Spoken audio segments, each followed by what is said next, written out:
And apparently Sneako's in chat. He's mad. You're saying egotistical dipshit because you are like that too. I'm not talking down to anybody. If you want, I need to elevate my brainwaves and I need to mature. I said you need to elevate your brainwaves because you're asking me for like one-word responses to pretty complicated questions. It's not that complicated. You asked. When do I ever say that? Why are you applying that to me as if that's my fucking ideology? Okay. I've never said that. So they can possibly achieve in life, and all you're gonna do is tell people to go for that like 1 in a million shot. It's just super horrible ideology, and I've seen so many people like fall to it. Can I ask Sneako? Wait. Sneako has always been one of the most controversial creators on YouTube, and if you've been keeping up with him recently, he launched his own creator course. It's called the Creativity Kit. From 9 years on YouTube, working for Mr. Beast and getting canceled weekly, I figured out the formula for anyone to profit off of social media. And what comes with the product? Well, it looks like on the website you're gonna get a library of training videos for one. You're also gonna be able to talk to Sneako weekly in the community calls to get feedback and ask questions. And you're also gonna have access to a Discord server of other creators to network and learn from. So what is the cost of this? Well, according to the website, it's gonna be $50 a month. Damn. I don't know why it says it, but it says you can get Sneako's blueprint for less than the price of your daily coffee. I don't know where you get coffee, but it's not $50. Wait, yeah, it's easily over $50 a month. But okay. What is Sneako's course gonna be about? How good is it? And is it a scam? I know that's what everyone wants to know. Is this a scam? Going into the course, I was still more skeptical than I was not skeptical. For one, yes, while Sneako has been extremely successful on social media, let's just be honest, a majority of the growth, a majority of his content is through social commentary. Sneako is advertising on the product website that he has the blueprint to help every and any creator make profit on social media. And in that regard, I'm worried, or I was worried going into the course, that the material was gonna be too specific to what's worked for Sneako. And it wasn't gonna be advice that can apply to a Minecraft YouTuber, a sports YouTuber, a fitness YouTuber, a cooking YouTuber. And no cap, I was also skeptical because I'ma just keep it a bean, I'ma just keep it a buck. This business model sounds like Hustlers University. And it worries me even more that the actual website was up like, I believe 2 weeks or a week before prior to this recording. And then it went down because y'all wanted to relaunch for some reason. And then y'all changed the price from a $250 flat rate fee to $50 a month. Again, I'm just a little skeptical that this is rushed out and it's not fleshed out. I actually took the course. Okay. So what did I find? There's 24 videos. 16 of them are like main lecture videos. 2 of them are like intro and conclusion that are like 20 seconds long. Okay. And then he has 6 bonus videos. Listen, I'm not gonna sit here and act like I didn't learn anything helpful. I actually did. Like I was expecting going into the course, I think Sneako has the ability to, and actually did deliver on giving great advice on the mental health aspects of being a creator. He talked about his methods of how he doesn't get distracted and what he does to stay focused. He talked about in the beginning, listen, your videos are gonna be straight garbage. Your first 100 videos are gonna be straight trash. It's gonna be slow. It's not gonna be overnight success. Again, this is great advice. This is great advice. Him saying you have to live life and actually have real life experiences to have something to talk about in your videos is, again, it's great advice. I also really like the bonus episodes of the course as well. They weren't really like lessons. They were more so like podcasts and conversations with creators that he knows. However, and a lot of the things I was worried about transpired within me taking the course. Too much of the advice he was giving was way too specific to creators that want to be like Sneako. Creators that want to talk about social commentary. Creators that views content creation as an art form. Newsflash, not every content creator views this as an art form. And I feel like a lot of the course was talking about how Sneako blew up on YouTube, but the title and what's being advertised is how you blow up on YouTube. He criticizes creators like do you understand? Hassan, Abi, and Destiny for being complacent and one-dimensional. What? Abi and Destiny for being complacent and one-dimensional, and they found their audience and they're never gonna stray away from it, and you know they can't pull 200 at a meetup, and how they're not true artists and true creatives, which if you don't feel like they're true artists and true creatives, which I would actually tend to agree with you, I don't think they're artists. That's fine. That's fine. But again, given what the purpose of this course is, how are creators who have found their audience monetize their audience to the levels and tune that XQC and Hassan Abi have, which are Destiny like, becoming millionaires. How is that a bad thing in the course? And the short-sightedness of this course, I feel like, is really displayed in the section where he talks about utilizing all social media platforms. He says to succeed on Instagram, you have to show off. You know, that's what gets the likes and the engagement. That's how they push you in the algorithm. That's just not the case for every single page. There are curating pages and meme pages that have grown on Instagram without showing off. And this has been the case for years now. House of Highlights is the best example of this. On Twitter, Sneako says, wait, he said you need to push you Instagram, you have to show off. You know, that's what gets the likes. What do you mean by show off? That's just in the section where he talks about utilizing all social media platforms. He says to succeed on Instagram, you have to show off. You know, that's what gets the likes and the engagement. That's how they push you flexing in the wealth? algorithm. That's super not true. That's like hyper specific to his world, right? It's not the case for every single page. There are curating pages and meme pages that have grown on Instagram without showing off. And this has been the case for years now. House of Highlights is the best example of this. On Twitter, Sneako says that you have to be wild and funny. No, that's not the case. People have built followings and have gotten good engagement on the platform by just giving advice to their target audience and being informative. On TikTok, he says that videos have to be fast-paced and there has to be a lot of captions and there has to be someone hot in a video. I actually do agree with the first 2 points, but come on, bro. You don't need a hot person in every single video just for it to succeed. It's truly just Sneako explaining how he uses the social media apps for what he's doing. In the course, Sneako spends a lot of time talking about how, as creators, you shouldn't be boxed in. You know, you shouldn't be a X type of YouTuber, X type of creator. You should be yourself. You should make content that champions you for being you. I just find it really, really contradicting, right? That you was talking all that hoopla that I just mentioned, yet you have an affiliate program whose main funnel is gonna be, and you've mentioned it in the course that you want people to do this, is to make clips about Sneako so more people can buy the course. One, I'm just sorry, man, but that just sounds way too similar to Hustlers University.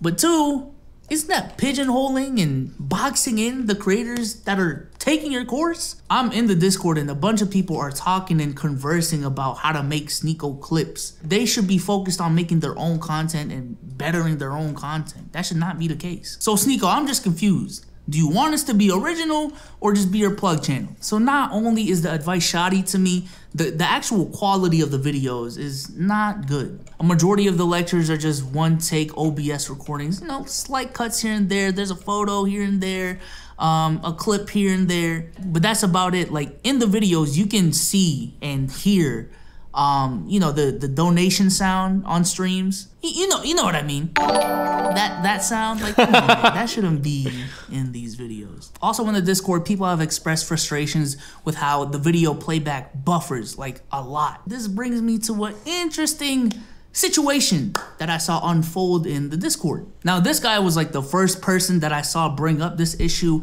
and apparently— oh shit, Sneako's in chat. He's mad. Watch out. DM'd Musa, who is Sneako's editor and the guy that apparently like runs the Discord, at least from my understanding. We're watching this guy talk mad shit on you right now, Sneako. This guy's destroying you right now. Destroying your whole program, dude. You gonna let this guy stand?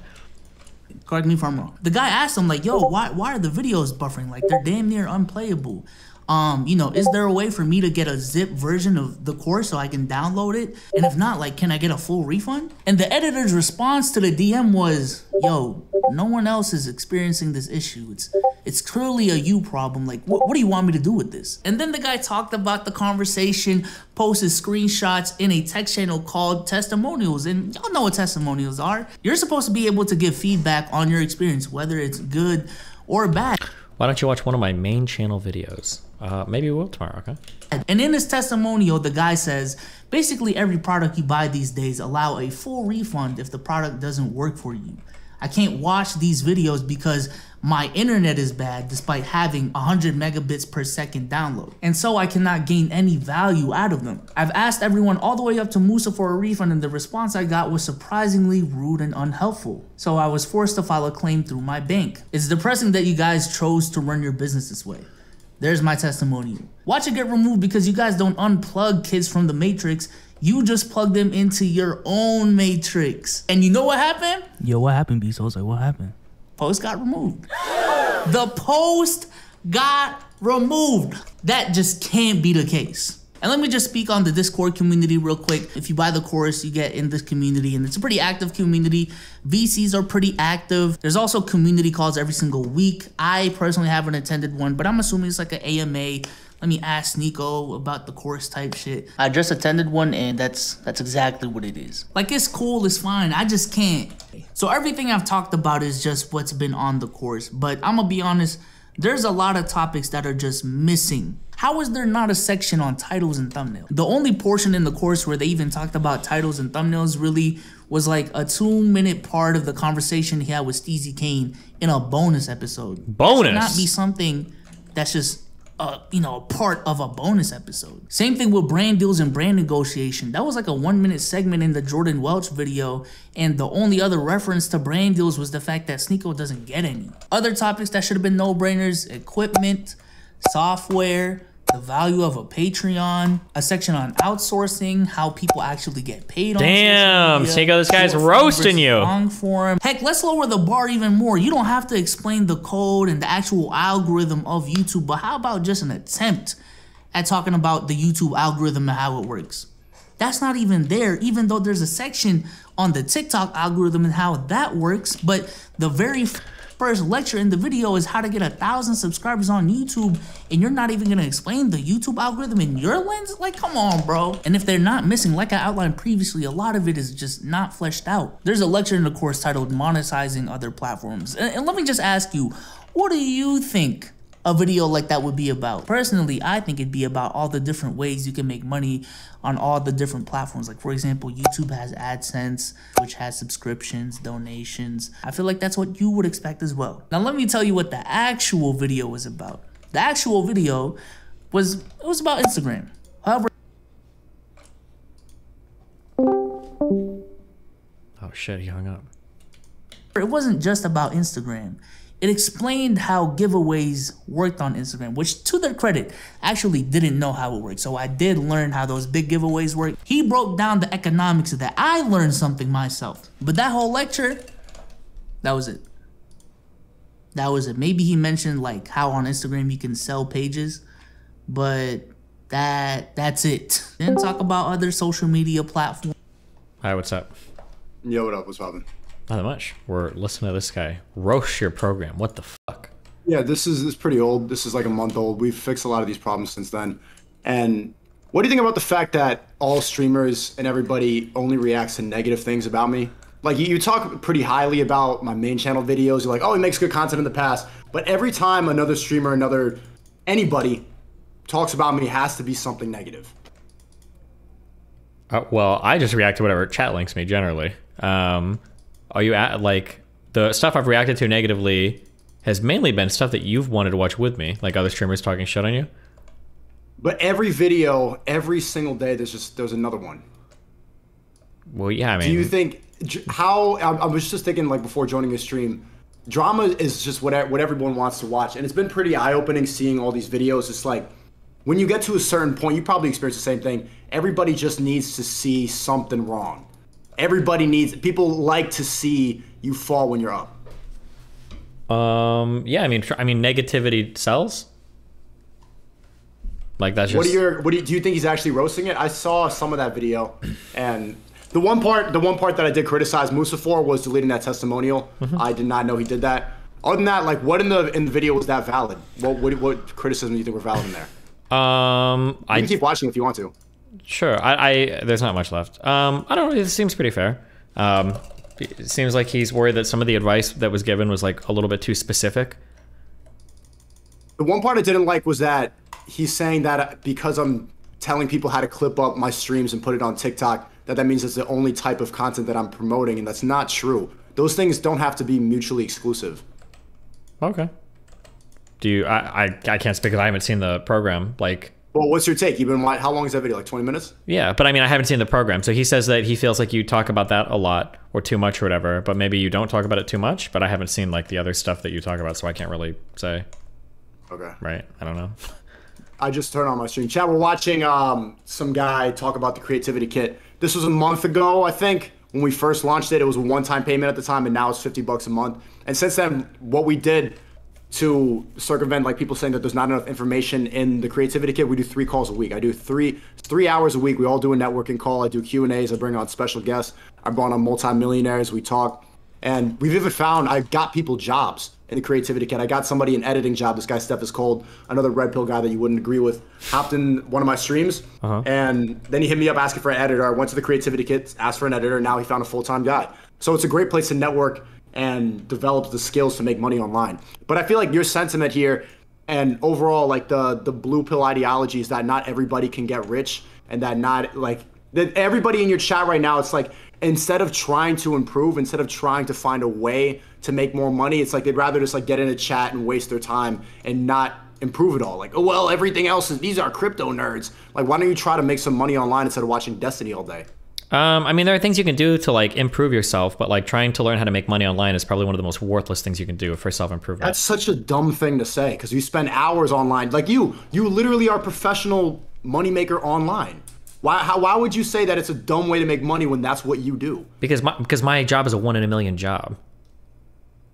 But there's so many ways to make money online. And you are an example of people who chronically spend all their time on the internet. That's not the only way. Hold on, first of all, there's money. not that many ways to make money online. It's pretty hard. There's so many ways to make money online. It's a grind. It's very difficult to make a decent amount of money online. Like, right, so but you don't talk about the grind. You rather say like, go to college. I saw you on Adam 22. You're like, go to college. Yeah, because college is a super reliable course to build college yourself. College is a scam. College is a giant scam. Most of these majors are a waste of time now. You have to pay 50 grand a year to a lot of these schools. Why do you think people pay the money? Because it's an illusion to make them feel like they're productive and they're doing something when in reality they don't know what they want to do. They're just in there taking up loans, and then they end up at 40 with a bunch of all of societies, they don't end up with debt. They end up out earning people with high school degrees by about $1 million over the end of their lifetime. There's a reason why people pay so much for degrees. It's because they tend to pay for themselves. You're telling me you don't know a lot of people in your generation that have to pay so much money off in student loans? I know more people that went broke on crypto than I know people that wasted money on a STEM degree. Okay, but why are you advocating for the grind of college, but not advocating for making money? Because college is a reliable path that if you get on the path and you put in the work, there's a guaranteed reward at the end. It's not a competition with other people. Competition's by a reliable path. What did you go to college? Kind of. Kind of. So you didn't even you dropped out, and you're telling people to go to college? Yeah, because I'm a 1 in a million. What I did was incredibly rare. Like, what do you mean? Like, not everybody can take the same path that I took.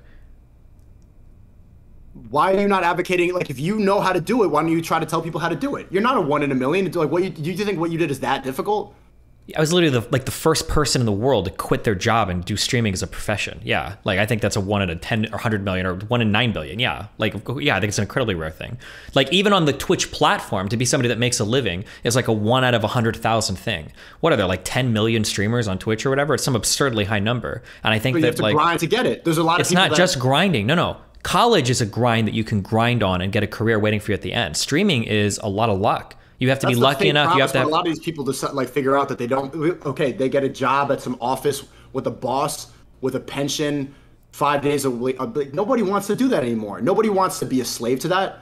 You don't want to be a slave to that. You do the complete opposite of a college degree. You see the people to go do it because I'm like the glorious top of the top of the top. For most people that are trying to grind on online shit, they're doing like this weird esoteric research, constantly refreshing their fucking Amazon page or whatever shop they have to see that they've earned like another like $2.84 for the month, like praying to God that they managed to ship a few more things or get a few more clicks or whatever. Like it's not glorious there. You think most of these people are like, yeah, bro, like I just checked my crypto earnings for the day, made another $2 grand, gonna go down, have a coffee, get on my MacBook and like see if I can make like another 400,000. Like that's not most people. Most people on this online grind are like unemployed dudes either in their mom's basement or at home with their girlfriend, like working part-time or full-time, like servers work on the side. They hear advice from you. They hear advice that like, oh, I should go to college. I should give up my time. I should be slow and bored after 5 p.m. and not take any time to invest in myself. Most of the people who make money online, and I'm one of those people, are saying that it's a mindset shift. And if you start thinking like an entrepreneur, you can actually make money doing this thing. There's so many ways to make money online. I just got a full-time editing job from my creativity kit. If I could find my Discord, he works a full-time job now. He didn't get it because he learned something. He got it because he got networked with you. That's different. No, he learned how to edit, and he emailed Steph is Cold. He was the best editor of the 5 people that he selected.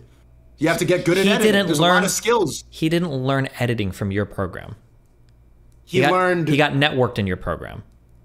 Okay, but it's a combination of multiple things. No, but I'm just saying he paid to... money to get into Discord and you ended up recommending him. But again, even that is a lucky thing. How many people were in your program that can edit? Like, even that was lucky. Maybe he learned editing from a film school, from the traditional path like I did, learning how to edit up for a fucking TV show or a movie, and then instead he found out how to make money online from TikTok or from this algorithm from the new content space, figured out how to use the skill set, and then ended up in the right place at the right time and got a job. If I were to talk to most entrepreneurs, I think the vast majority of them, if you're asking them what you should do, I think they would say you should go to college. That'd be my guess. No, they don't say that. Drop out. I would have to find real entrepreneurs. Online, you're an entrepreneur online, you dropped out. No, but I'm an intelligent person. Online entrepreneurs don't count because so most of these guys got lucky on crypto and they think they know anything about business. I'm sorry, but if you do crypto, you're not an entrepreneur. You don't know anything about business or employees or anything. You have no experience in this world. Not you personally, but anyway, yeah. Do I think that my viewers are? It's not about dumb. It's not just a matter of how smart you are. I think it's a matter of. It's a genuine question. Do you think you're smarter than your viewers? Like in what way? In what sense?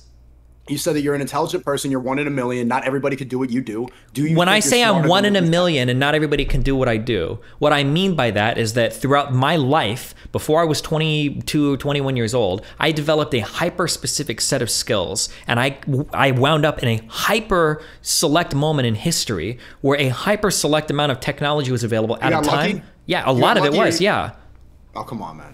If I was born 5 years earlier, I would be a full-time carpet cleaner for the rest of my life. And if I was born 5 years later, I would be a full-time carpet cleaner for the rest of my life. Like the moment that I had, my question though. What is your question? Do you think you're smarter than your chat? Maybe on average, but that's not relevant. There's people that are smarter than me that are poorer than me. There's people that are dumber than me that are richer than me. I think that's the difference between my mentality and yours. Like, I don't think that I'm smarter than the people that watch my stream. I think that I'm capable of getting to a point that everybody watching me can get to if they apply themselves properly and if they see that there's a way out of the programming like you did. You dropped out of your carpet cleaning bullshit matrix job, and now you have the best job ever. You play video games all goddamn day, sit in here and yell. You're comparing, but this is not the average job in the online world. The average job here sucks shit. Even the average streaming job sucks shit. People that have 50 to 100 viewers that are having to like beg for subs, beg for donos, and grind every fucking day. Like, that's not a fun job. That's just as miserable as any other job. Way. It's work smarter, not work harder. But you can work not smarter. Every. It's a. You don't understand, bro. There's a limited amount of viewer hours that exist in the world. You can't just invent people to watch your shit unless you're botting. You can't. Not everybody can be a big streamer. There's just not enough people in the world watching content. Okay, but don't you understand that there's so many other ways to make money? You're really like pocketing in how many jobs there are online now. You know that there's a lot of people. I know people that make money just selling verification badges. I know people making money from crypto. Listen to what you just said. Listen to what you just said. People that make money selling verification badges. These are people that are highly connected at social media companies. Okay, how do they get that connection? How do they get that? I don't know. It was either through work or whatever. Smart. I don't know how they got those connections, but I know not everybody can have. Listen. You need to have the economic understanding what you're saying. The fact that somebody can make a living selling verification badges means that there's a demand for that, meaning the supply is very low, meaning it's very rare to be the person that can sell that service. By definition, not everybody can do that. All of these jobs are highly exclusive. If everybody could do them, there wouldn't be any money in doing them. Being a high-value person that doesn't have to slave away at a college job 9 to 5 is difficult, but you can get there. And saying that there's only a streamer can do that is limited. What you're saying, like this is like, I already told my son this, like my kid's not doing YouTube until he finishes college. If you want to talk about being a high value person, what? Yeah, of course. Building, like getting a college degree is one of the biggest investments you can make in yourself. And it's one of the biggest ways you can. You didn't even do it. I got lucky. You didn't do it. I got lucky. How are you advocating for something you didn't do? Because I'm smart enough to see that I was one of the few survivors of that world. I made it out. I escaped. It's not like I grew from the path that was there. Why did you drop out of college? Because I was working full-time graveyard shifts and I couldn't do college and work at the same time. Did you like college? Yeah, I wanted my music degree. I have a huge passion for music, of course.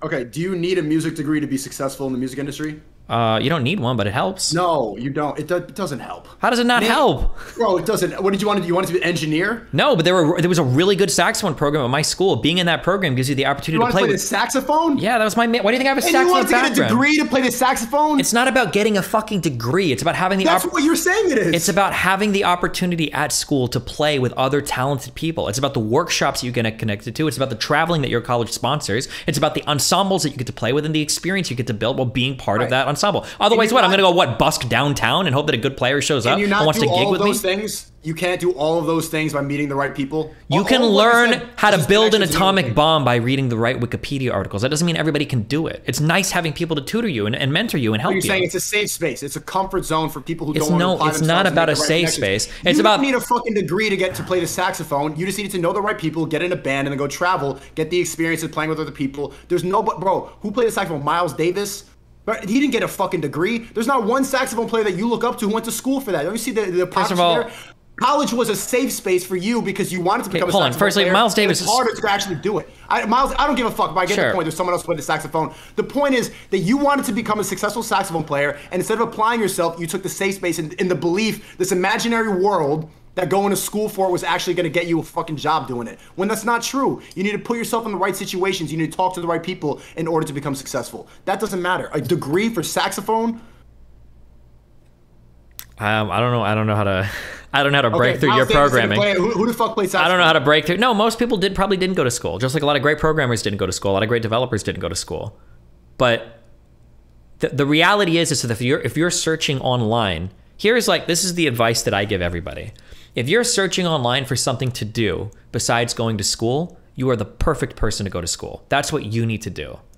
If you don't need to go to school, you know it. This is the advice I give anybody that comes up to me for programming. If somebody says, hey, I kind of want to get into programming and I need to go, should I go to school or not to learn how to be a programmer? If you're asking me, the answer is yes. If you don't need to go to school, you know. By the time you're 18, 19, 20, no, hold on. By the time you're 18, 19, 20, if you have the skill set to be an entrepreneur, to start a business or whatever, you're not asking people online for advice on what to do. You already know. You're already part of that world. You already have those jobs. You're already building those connections. If you got to ask, go to school, get the degree. It's so much safer. It's so much more reliable. You're smart enough to know that all information is available on YouTube now. You can find. But why do teachers exist, Sneako? Why do teachers exist if everybody can just learn everything by reading an encyclopedia? Exactly for the reason you went to school, to give you a comfort zone and make you feel like you're doing something. I'm different. I'm not the average person.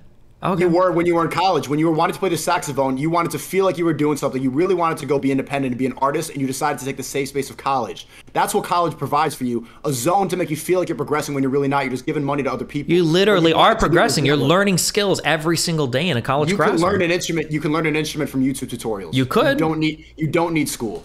That's a waste of time. And that's a perfect example. Like going to school for an artistry is. I went to film school. I was the same shit as you. Fucking misunderstood artist.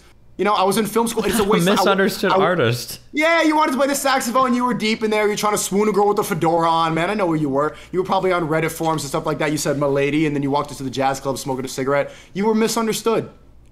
I wasn't misunderstood. I had to work too much, so I had to drop out. Why don't you play the saxophone anymore? I like the piano more. I had no time to relearn it. If I relearn an instrument, it'd be a guitar. What job do you think you would have got from your degree? I don't know if I would have gotten one at all. That's why I kept my casino job. That's why when it came time to choose between school or college, I chose work.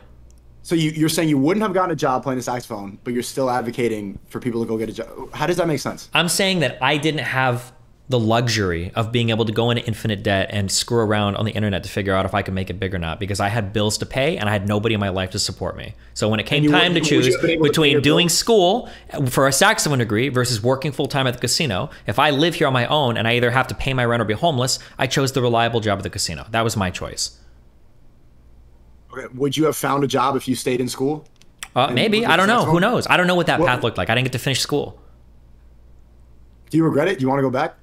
I don't know. I thought about it sometimes, but I mean, like, obviously, I've picked up a whole new skill set doing what I do now. Like, if you are aware that all this information is available online, everything they teach in schools, all the books, all that, why are you still telling people to go to school? Is it because it's a safe space? Is it because it's a comfort zone to make them feel like they're progressing? Do you really think people aren't dumb enough to go out and seek that information themselves? I learned more in film school from YouTube tutorials than I did in class. I learned more on my laptop, like when I was running home to go edit videos. That's great, because that's how you learn. I think I learned that way. I think I'm a really good self-directed learner, but most people aren't. That's just the reality. Why do you think most people aren't like that? I don't know. It's just it's a thing. Some people have it, some people don't. I don't know. Maybe you learn it in your childhood. Maybe what? You really think it's a difference in brain, or are we just programmed to be bots and to be... Hold on. I know. Hold on. We might do this in a second. People keep spamming that Muta and Aba one, and I'll do it in a second, but I'm not going to have like a 3v1 fuck fest where we all just shit on Sneako for his fucking opinion on whatever. If he wants to drag him in a second, we can do it, but Jesus fuck, chill. Sorry. Okay. What were you saying? for programming for do we really have different brains, me and you? Or did we just figure it out? Did we see past the matrix? We figured out a way. No, let me finish. Did we figure out a way to work out of that system? And most people never figured it out, not because of intellect, but because from birth, we are programmed to be cogs in the machine. You have to break out of, you're stuck in the matrix when you think of everything in terms of the matrix. Everybody's a part of the matrix, okay? We're all part of the matrix. We're all part of society. Of course we are. Right? So it's not, hold on, wait, it's not about, hold on, no, wait, let me, I'm just gonna keep talking until you stop. It's not about breaking out of the matrix. It's just the simple reality is that some people are really good at learning on their own, and some people have a lot of trouble learning on their own. Like, I think I'm a really good self-directed learner. If there's something that I'm passionate about, I can pick up a book and I can learn it and I can do that. Not everybody can do that. A lot of people need teachers to like schedule out what they're supposed to learn, give them like learning schedules, help them through problems or whatever. I'm not one of those people. Some people are, but most people are that thing. If it was the case, otherwise schools wouldn't exist. Everybody would just learn on their own. Most people need someone to tell them what to do. Most people, yeah, need some level of direction. Yeah. Yes. Why? How deep do you want to go on that? What do you mean, why? You like philosophy? Let's figure it out. Sure, why? it would be a. You're setting the precedent that we have different brains than most people, and I don't think so at all. I don't think I'm special. My guess is going to be that most people work better getting directions from other people, probably because society works better when you've got a lot of followers and just a few leaders. If you've got a society full of people, right? Yeah, if you got a society full of everybody wants to be a leader, too many chiefs, not enough Indians is a saying, right? Then like society would probably fall into fucking disarray. Everything would be fucked, would be my guess. So you're saying you want your chat to fall in line, be followers, AKA bots. And you want your community to fall in line and pay you to learn how to do drop shipping online. Like, what do you mean? Like, it's not like you can phrase this however you want. I want people to do is I want people to take the most likely successful step. No, you're bad faith. You keep saying I want people. You always rephrase these things through this like hyper autistic fucking red pill language because you can't engage with an idea. You're getting around the point that I'm trying to make. No. I'm exactly on the point that I'm making, but you can't comprehend it. So you keep rephrasing. Oh, you want people to be bots. Oh, you want people to be the matrix. I'm trying to be more. No, fuck. Get rid of that toxic line of thinking. Well, you're saying followers. You think people should follow I want people leader. To do is I want Follow people to take the most likely path to success. If you're going online and you're asking, what do I need to do to be successful? The fact that you're even asking that question means you're probably a little lost, meaning the best place for you is to go to a place that directs you to the ways that you can self-improve to get a job, which is college. That's the best place to do that. Okay, you're going away from the point that you made earlier. You think most people should be followers because not everybody can lead. We need followers. We need sheep, and we need someone. You're the one that calls it sheep. That's okay, your word. No matter what fucking lingo triggers you, that's essentially what you're saying, right? Yeah, as opposed to what you're saying, where we need a bunch of like big-headed, egotistical, like ineptitude dipshits trying to run around and figure out their own way. Like I can phrase it like you're saying egotistical dipshit because you are like that too. You don't follow. You are a leader. Why are you not saying that people can be like you? Because not everybody can fill those roles. Why? I don't know why, because we learn different things in childhood. We have different fucking genes. Our brains develop differently. We just have a different set of experiences in our adolescent years. We go to different high school. I don't fucking know why the answer is. I just know that's the reality. I'm trying to get to the next level. You've established that some people are meant to be leaders and some are meant to follow, right? I don't know what you mean by meant to, but yeah, by the time you're like 18, 19, yeah, it's going to be pretty set in terms of like what your path roughly is going to be, probably, yeah. Right. Do you think people would rather lead or follow? I think people would rather do what they have the natural inclination to do. If you're like avoiding the question, do you think hold it's better? Hold on, wait. I need you to elevate your brainwaves right now because you are trapped in babyland. You asked me, what do you think people are more likely to do? Hold on, no, hold on. For you, maturity. No. I'm just going to talk over you until you let me finish a sentence. If I were to walk into a room with 50 people and I were to say, and I were to ask like, do you think you're meant to be a programmer or a manager? And I've got like 50 programmers and 50 managers. Like the answer is going to depend on what the person has the aptitude for. Most people, I think, are inclined to follow. They would prefer to be followers. Most people that are inclined to lead would probably would want to lead. Now, there's going to be some followers that want to be leaders, and maybe some natural leaders that want to be followers, but in general, that's what people are going to want. People, I'll take it a step further. Everybody thinks they want to be a leader, but you can see a really easy test of this even in video games. People don't want to be a leader. They want the glory for making good decisions as leaders. But the reality is when shit goes down and shit is fucked in society, in anything, if there's a fight, if you've ever seen people circle around, if there's a fire, if there's some shit going down in your video game, what does everybody do? Everybody looks around for somebody to make a decision because most people are looking for a leader, authority figure. No, yeah, because it's hard because nobody wants to be the person making the wrong decision. That's a lot of responsibility. Most people don't want to be leaders. Be a leader. It's that you're just. It's hard to be a leader. Let's get a consensus from my chat and your chat. Type a 1 in the chat if you would rather be a leader. Type a 2 if you'd rather be a follower. And let's see what they say.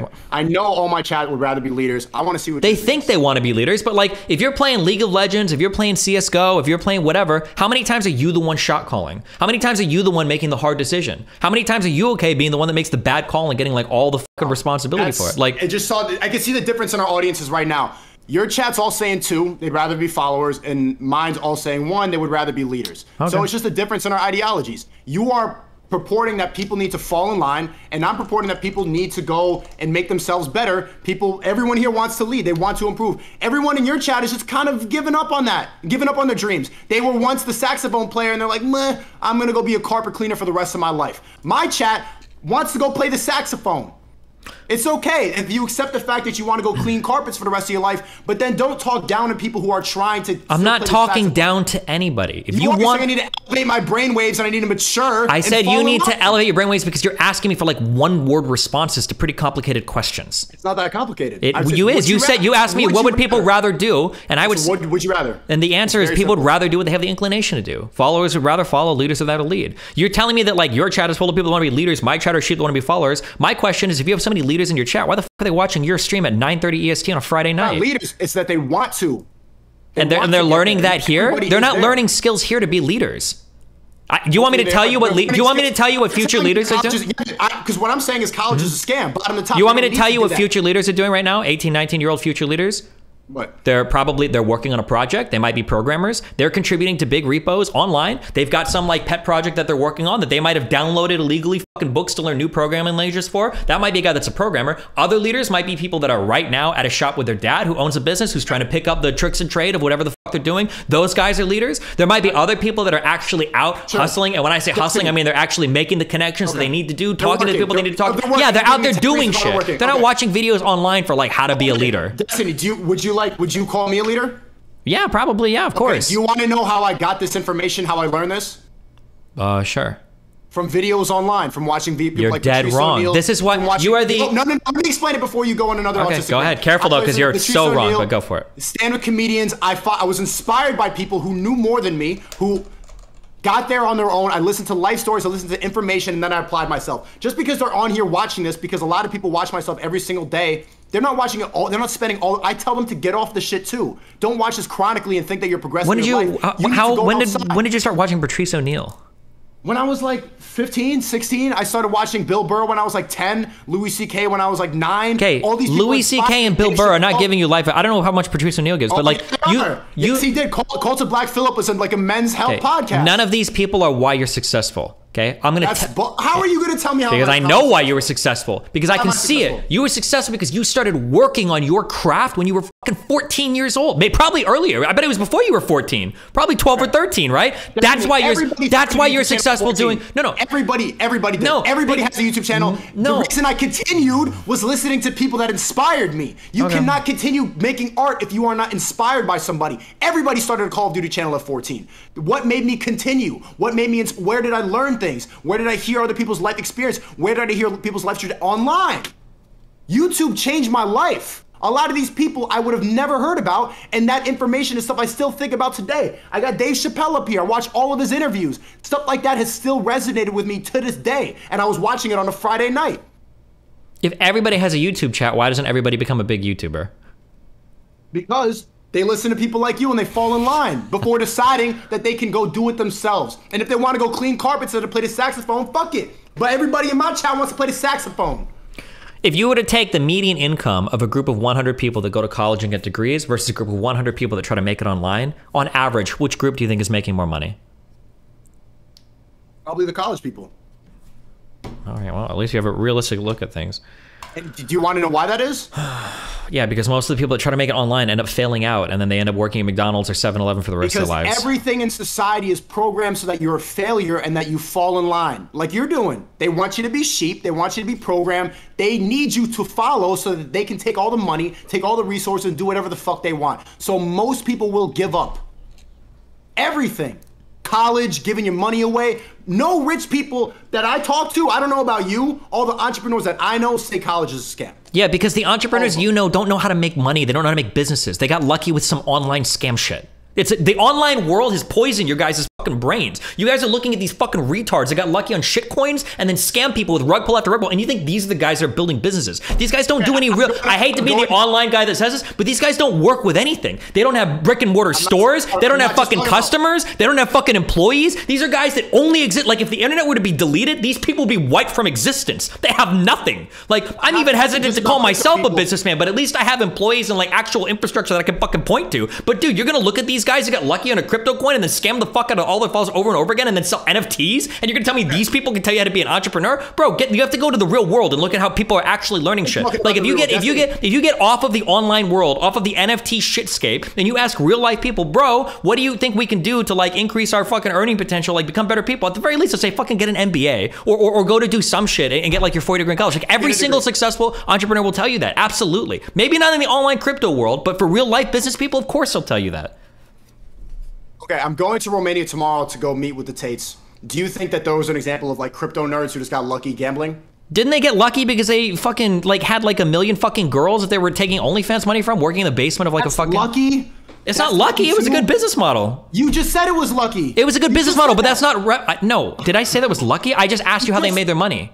Okay. But hold on, they didn't make their money doing fucking online shit. They had like real people working for them. They were doing online work, but it wasn't just selling like and buying and selling fucking cryptocurrency. They at least had like girls that they were getting to like do. No, they didn't just make money from crypto scams, right? No, the Andrew Tate, I don't think the Tate brothers made their money off of like crypto shit. I don't think so. They say the same thing. College is a scam. I'm going to meet them tomorrow. They'll tell you the same thing. All these people who have hustles, who have different businesses, who have their money in different places, all of them told me that college is a scam. And that's something I've always known. Okay, well, I mean, like, bro, if you talk to like 10 people in that particular world, you must have a really good impression of it all. So, I mean, like, who do you look up to? Like your favorite saxophone players? All of them like didn't go to school. My favorite, the people I look up to, like Kanye West, dropped out of school, famously college dropout. Steve Jobs famously dropped out. Elon Musk dropped out. Yeah, because you see the people. All the richest people fucking dropped out. Zuck. You see, but listen to that. How did Kanye West make it, right? This dude was making fucking 5 beats a day for 3 summers, right? Like this dude was doing a fucking ton of work. Like people like Elon Musk, this guy comes from a really well-educated background. I don't know if he dropped out of school. No, I'm not. He did drop out. He did drop out. So yes. The difference is that it's the classic mistake. People look at like Bill Gates and they go, that motherfucker dropped out of college, so I'm gonna drop out of college. Bro, you wanna drop out of college because you're failing algebra. He dropped out of college because college was too busy for the fucking computer company that he was trying to build. It's not the same shit. Like there are people that drop school because they've got so much else going on in their life and they've got a future in building that. And for those people, yeah, college is a waste of time. If they're like, people will email me or people ask me like, bro, like I just joined the LCS or like I'm like a professional streamer. I've got like 700 viewers. Should I go to college or should I like follow this esports shit or should I follow this like streaming shit? I'll say follow the streaming shit, bro. You have a once in a lifetime opportunity to do that. But if you're gonna message me and you're like Diamond in fucking Valorant, or if you're like got like 50 viewers, or no, 50 is good. If you got like 10 viewers on stream, you're like, should I quit the rest of my life to try to do this? Probably not, bro. Like the NBA is not for everybody. The NFL is not for everybody. Like not everybody can be a fucking superstar. That you're selling snake oil. So fall in line. Give up on your dreams. Put down the saxophone. No, you should fall into the other line. You get infinitely scammed by people selling courses online to try to make money off you when you fail over and over and over and over again. I'm asking your worldview and what you're telling your viewers to do. Should you just follow in line? What I'm saying is that there is stuff that you can do to measurably improve yourself as a person, and college is one of those things. If you go to college and you get your 4-year degree, like that's something that nobody can ever take for you. If you spend 5 years trying to learn how to do drop shopping and you fail every time, you've wasted half a decade of your life and you have nothing to show for it. You're a loser. You've literally accomplished nothing and you've learned nothing. You've learned an esoteric skill set that's gonna be outdated in 2 years. So go to school. That would be the best advice for most people. If you have to ask, yeah, you should go to school. All right. And even you're a successful entrepreneur that dropped out. I'm a successful entrepreneur that dropped out. Pretty much all of them. Like, I can't even name you an entrepreneur that graduated school. Because you don't, because the only entrepreneurs you know are the ones in the fucking online crypto world. I mean, go. That's not true. Okay. That's not true. Like everybody who talks about this stuff, like it's pretty much, Chad, type of one. Like, don't you always hear that success story over and over again? I dropped out and then I made $1 million. Hold on, these fucking nerds want to do dumb shit. How many? But you don't hear about. Here's the problem. You always talk about the stories you hear about. You don't hear about how many people tried and failed on the online world, and you don't hear about like the normies that like tried and succeeded and like got a college degree. You don't hear about those people either, right? Like the fact that you're hearing about people that dropped out and made it should be a hint that it's an exceptional story that you're hearing. Like that's why you're hearing about it. It's why you always name the same 5 or 10 people. Exceptional, and people in your chat type too. They want to give up and they want to go clean carpets. Did Zuckerberg? Does he have a college degree? No, he dropped out.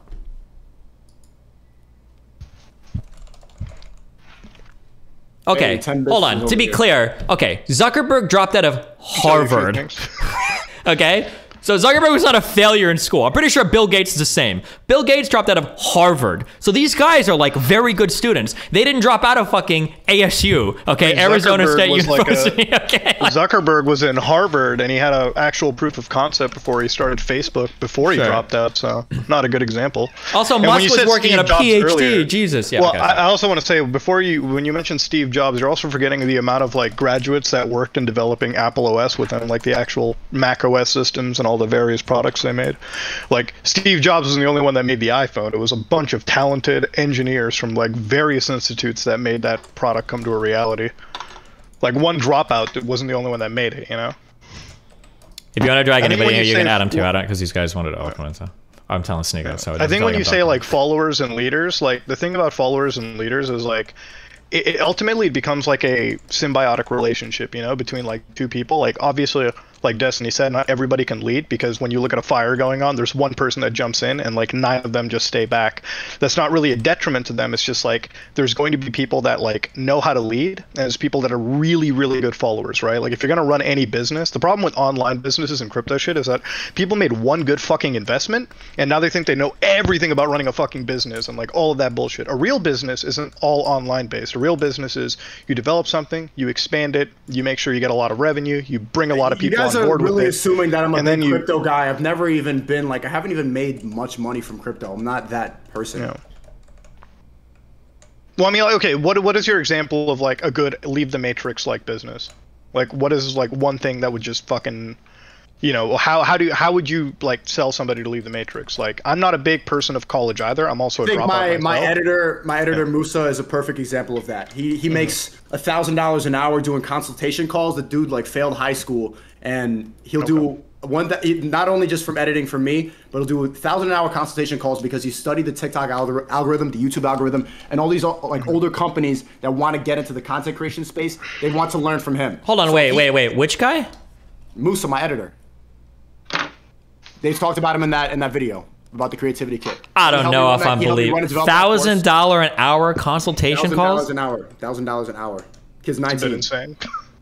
That's been insane. I mean, yeah. Okay. Well, just now he had I think it was a music label. Now that they ran up an account to 100K on TikTok, and they're very glad that they learned from him. So he learned a way to hustle out of that. Even though he failed high school, he failed the traditional path, which Destiny wants you to do.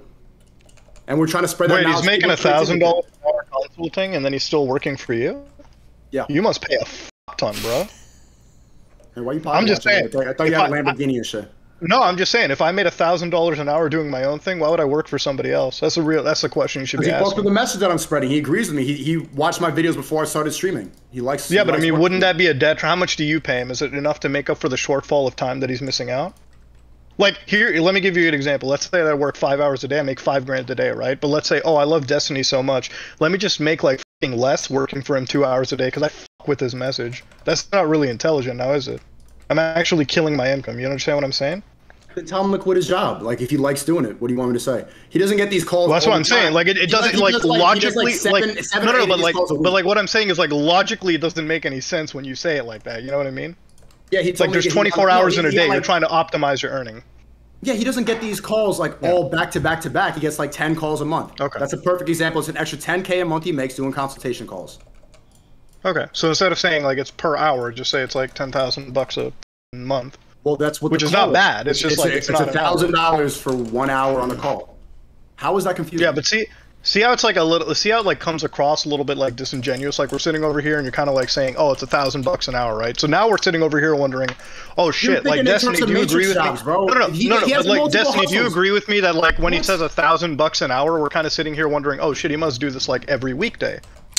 He might. Be I knew what he 10, meant. No, I knew what he meant. I just wanted to clarify because I'll say shit like that. Yeah. Like I can get paid like 5 to 20,000 technically per like activation on like a video game thing, but I'm not making like 5,000 an hour every single time I'm streaming. But I'll tell a girl that I'm streaming, yeah, I make $5,000 an hour. Blah, blah, it's a little but, like, different, but I mean, it's. So, yeah, but no, I know what you mean. Yeah.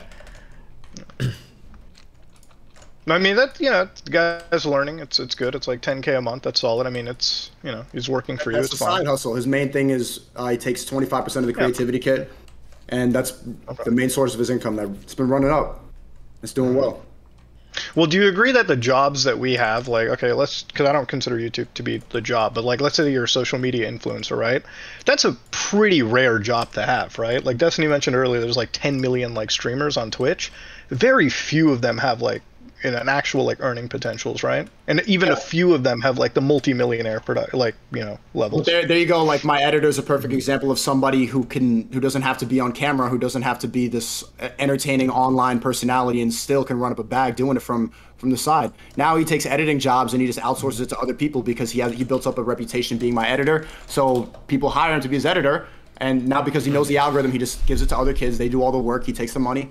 He takes like 80%, and it's just he's running up a bag as a 19-year-old who failed high school, who didn't want to take the traditional path, who didn't want to be a bot, who wanted to make his own money, and it's working. 19 years old. He's not like, it's not, oh, 1 in a million, this is hard. There's a lot of ways to make money online. That's what you learn in the creativity kit. I mean, I guess, but I'm just saying, like, the safer example is always still like getting a good STEM degree. That's my point. Yeah. That's my point. A lot people who watch my stream are tired of taking the safe route. They're tired of they haven't even tried the safe route. They haven't even tried the safe route. Oh yeah, everybody in here. There's a reason why, dude. Nobody working for Facebook, Apple, Amazon. None of these guys are like, man, I'm gonna quit my dev job and go try to like do Amazon shit, or I'm gonna go try to like sell shit online. Like nobody's doing that. There's a reason why none of those guys are doing that. Like, what about people that go to a university?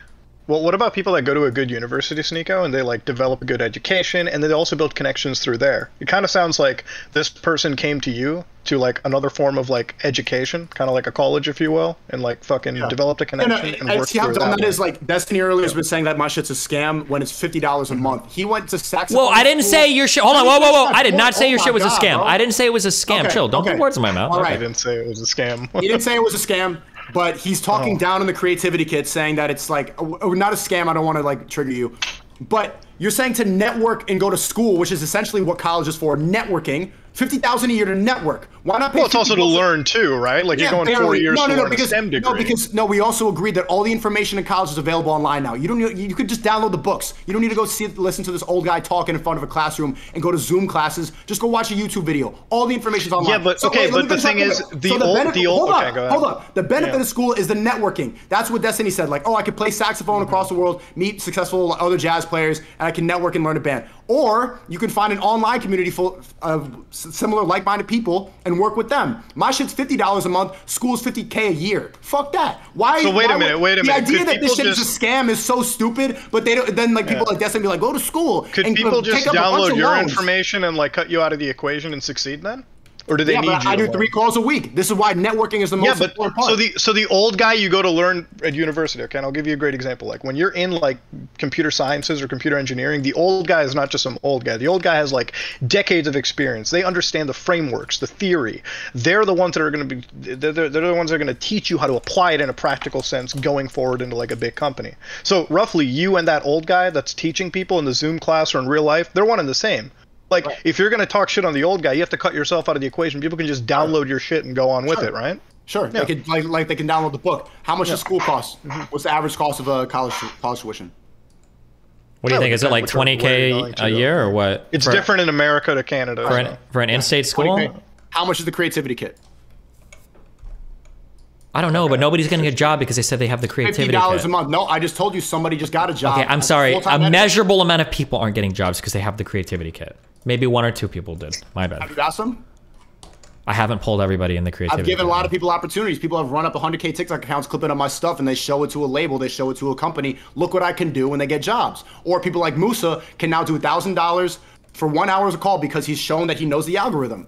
Doing clips, clipping my shit up. There you go. Giving people jobs. But then you know, oh, well, this is just...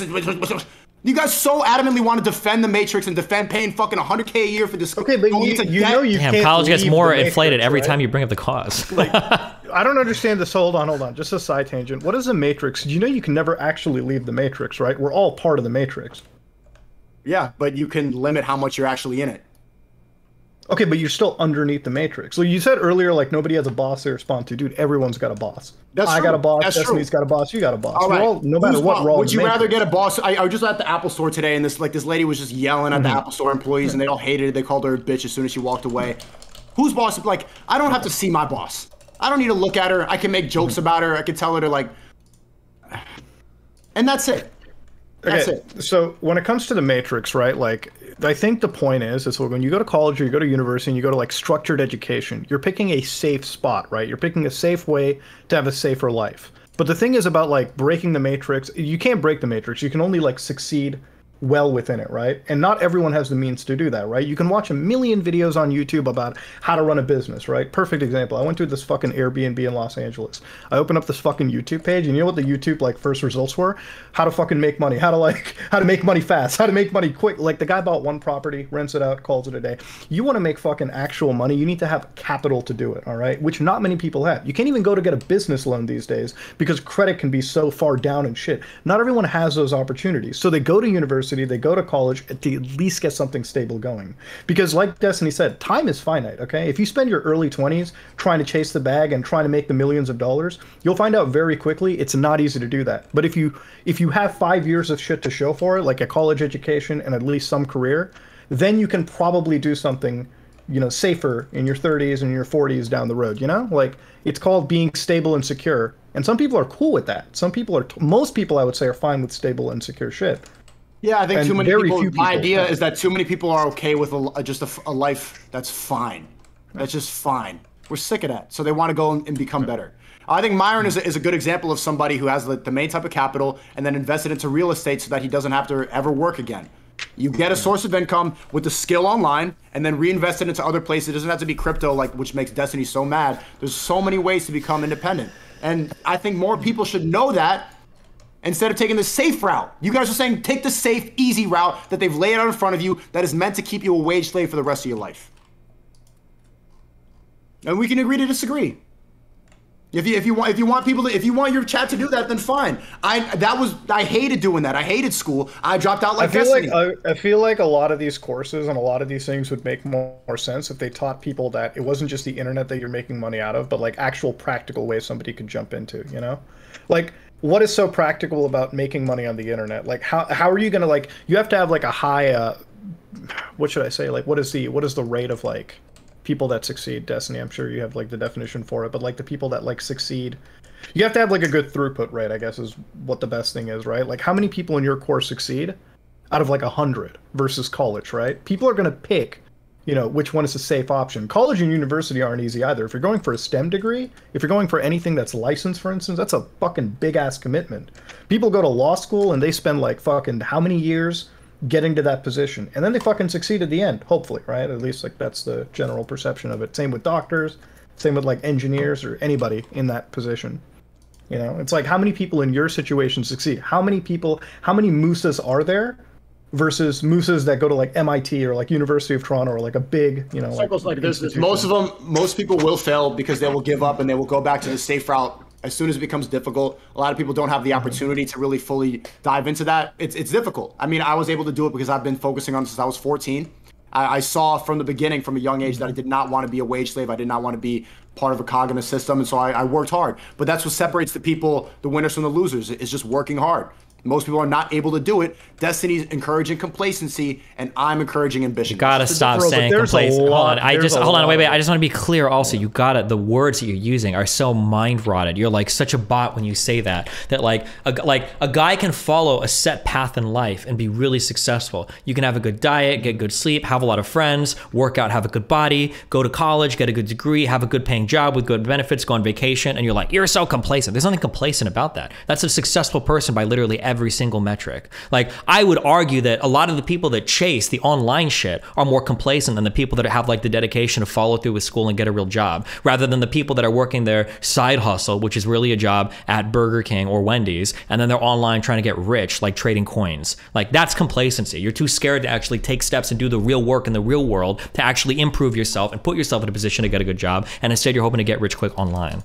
How is that complacent? Like, why do you need to go be involved in your idea of the real world? Your idea of maturity and being adult is just being a part of the system that's... It's actually doing... Well, you say like being a part of... Like, a doctor is a part of the system. A lawyer is a part of the system. An engineer is a part of the system. Like, these are important people that do important things that make it possible for you and me to do our jobs. But I'm only able to do what I'm able to do because enough people went to school to work on fucking Amazon servers, right? Amazon only exists because college-educated Jeff Bezos started the company and had people that were willing to ship products, like people that were willing to drive UPS trucks, people that were willing to do customer support. Like, these are all real-life people that you call them cogs. What's the most coveted job? What's the most coveted job in America for kids? YouTuber? Yep. Yeah, and 20 years ago it was an NBA player. Like, what's the point? What did you want to do before you went to school? You wanted to be a saxophone player. People don't want to be UPS drivers. People don't want to be garbage men. People don't want to do that. People don't want to be carpet cleaners. You do that because you have no other option because you take the safe route. So you're saying it's brain rotted. That's complacency. You gave up. People's dreams is to be a YouTuber, is to be independent. Okay, bro, how many people can be Hollywood actors? How many people can be an actor? All of them. Not many. Not many. Well, but so that's why I'm saying complacency. And Destiny can't argue that point. Are you or are you not encouraging complacency? It's not. It's only complacency to you, because to you anything less than being a superstar is a failure, because you don't know what life looks like to a normal person. You have no perspective whatsoever. Like, for you, the only thing that it means to succeed is to have 1 million YouTube followers and everybody else sucks compared to you. Like, that's that's your view on life. No, it's being independent and not answering to nobody. Bro, neither of us are independent. Dude, you're literally sucking off fucking Islam over here because you're worried about getting canceled by a bunch of Muslims online. None of us are fucking independent. Like, all of us are slaves to some shit. We're all part of the Matrix, bro. If you want to talk to me about some independent shit, I want you to go out back and show me a picture of the fucking vegetable garden that you've got growing that you're cultivating on your own so you can survive on your own when the apocalypse happens. Otherwise, we're all fucking plugged into the system.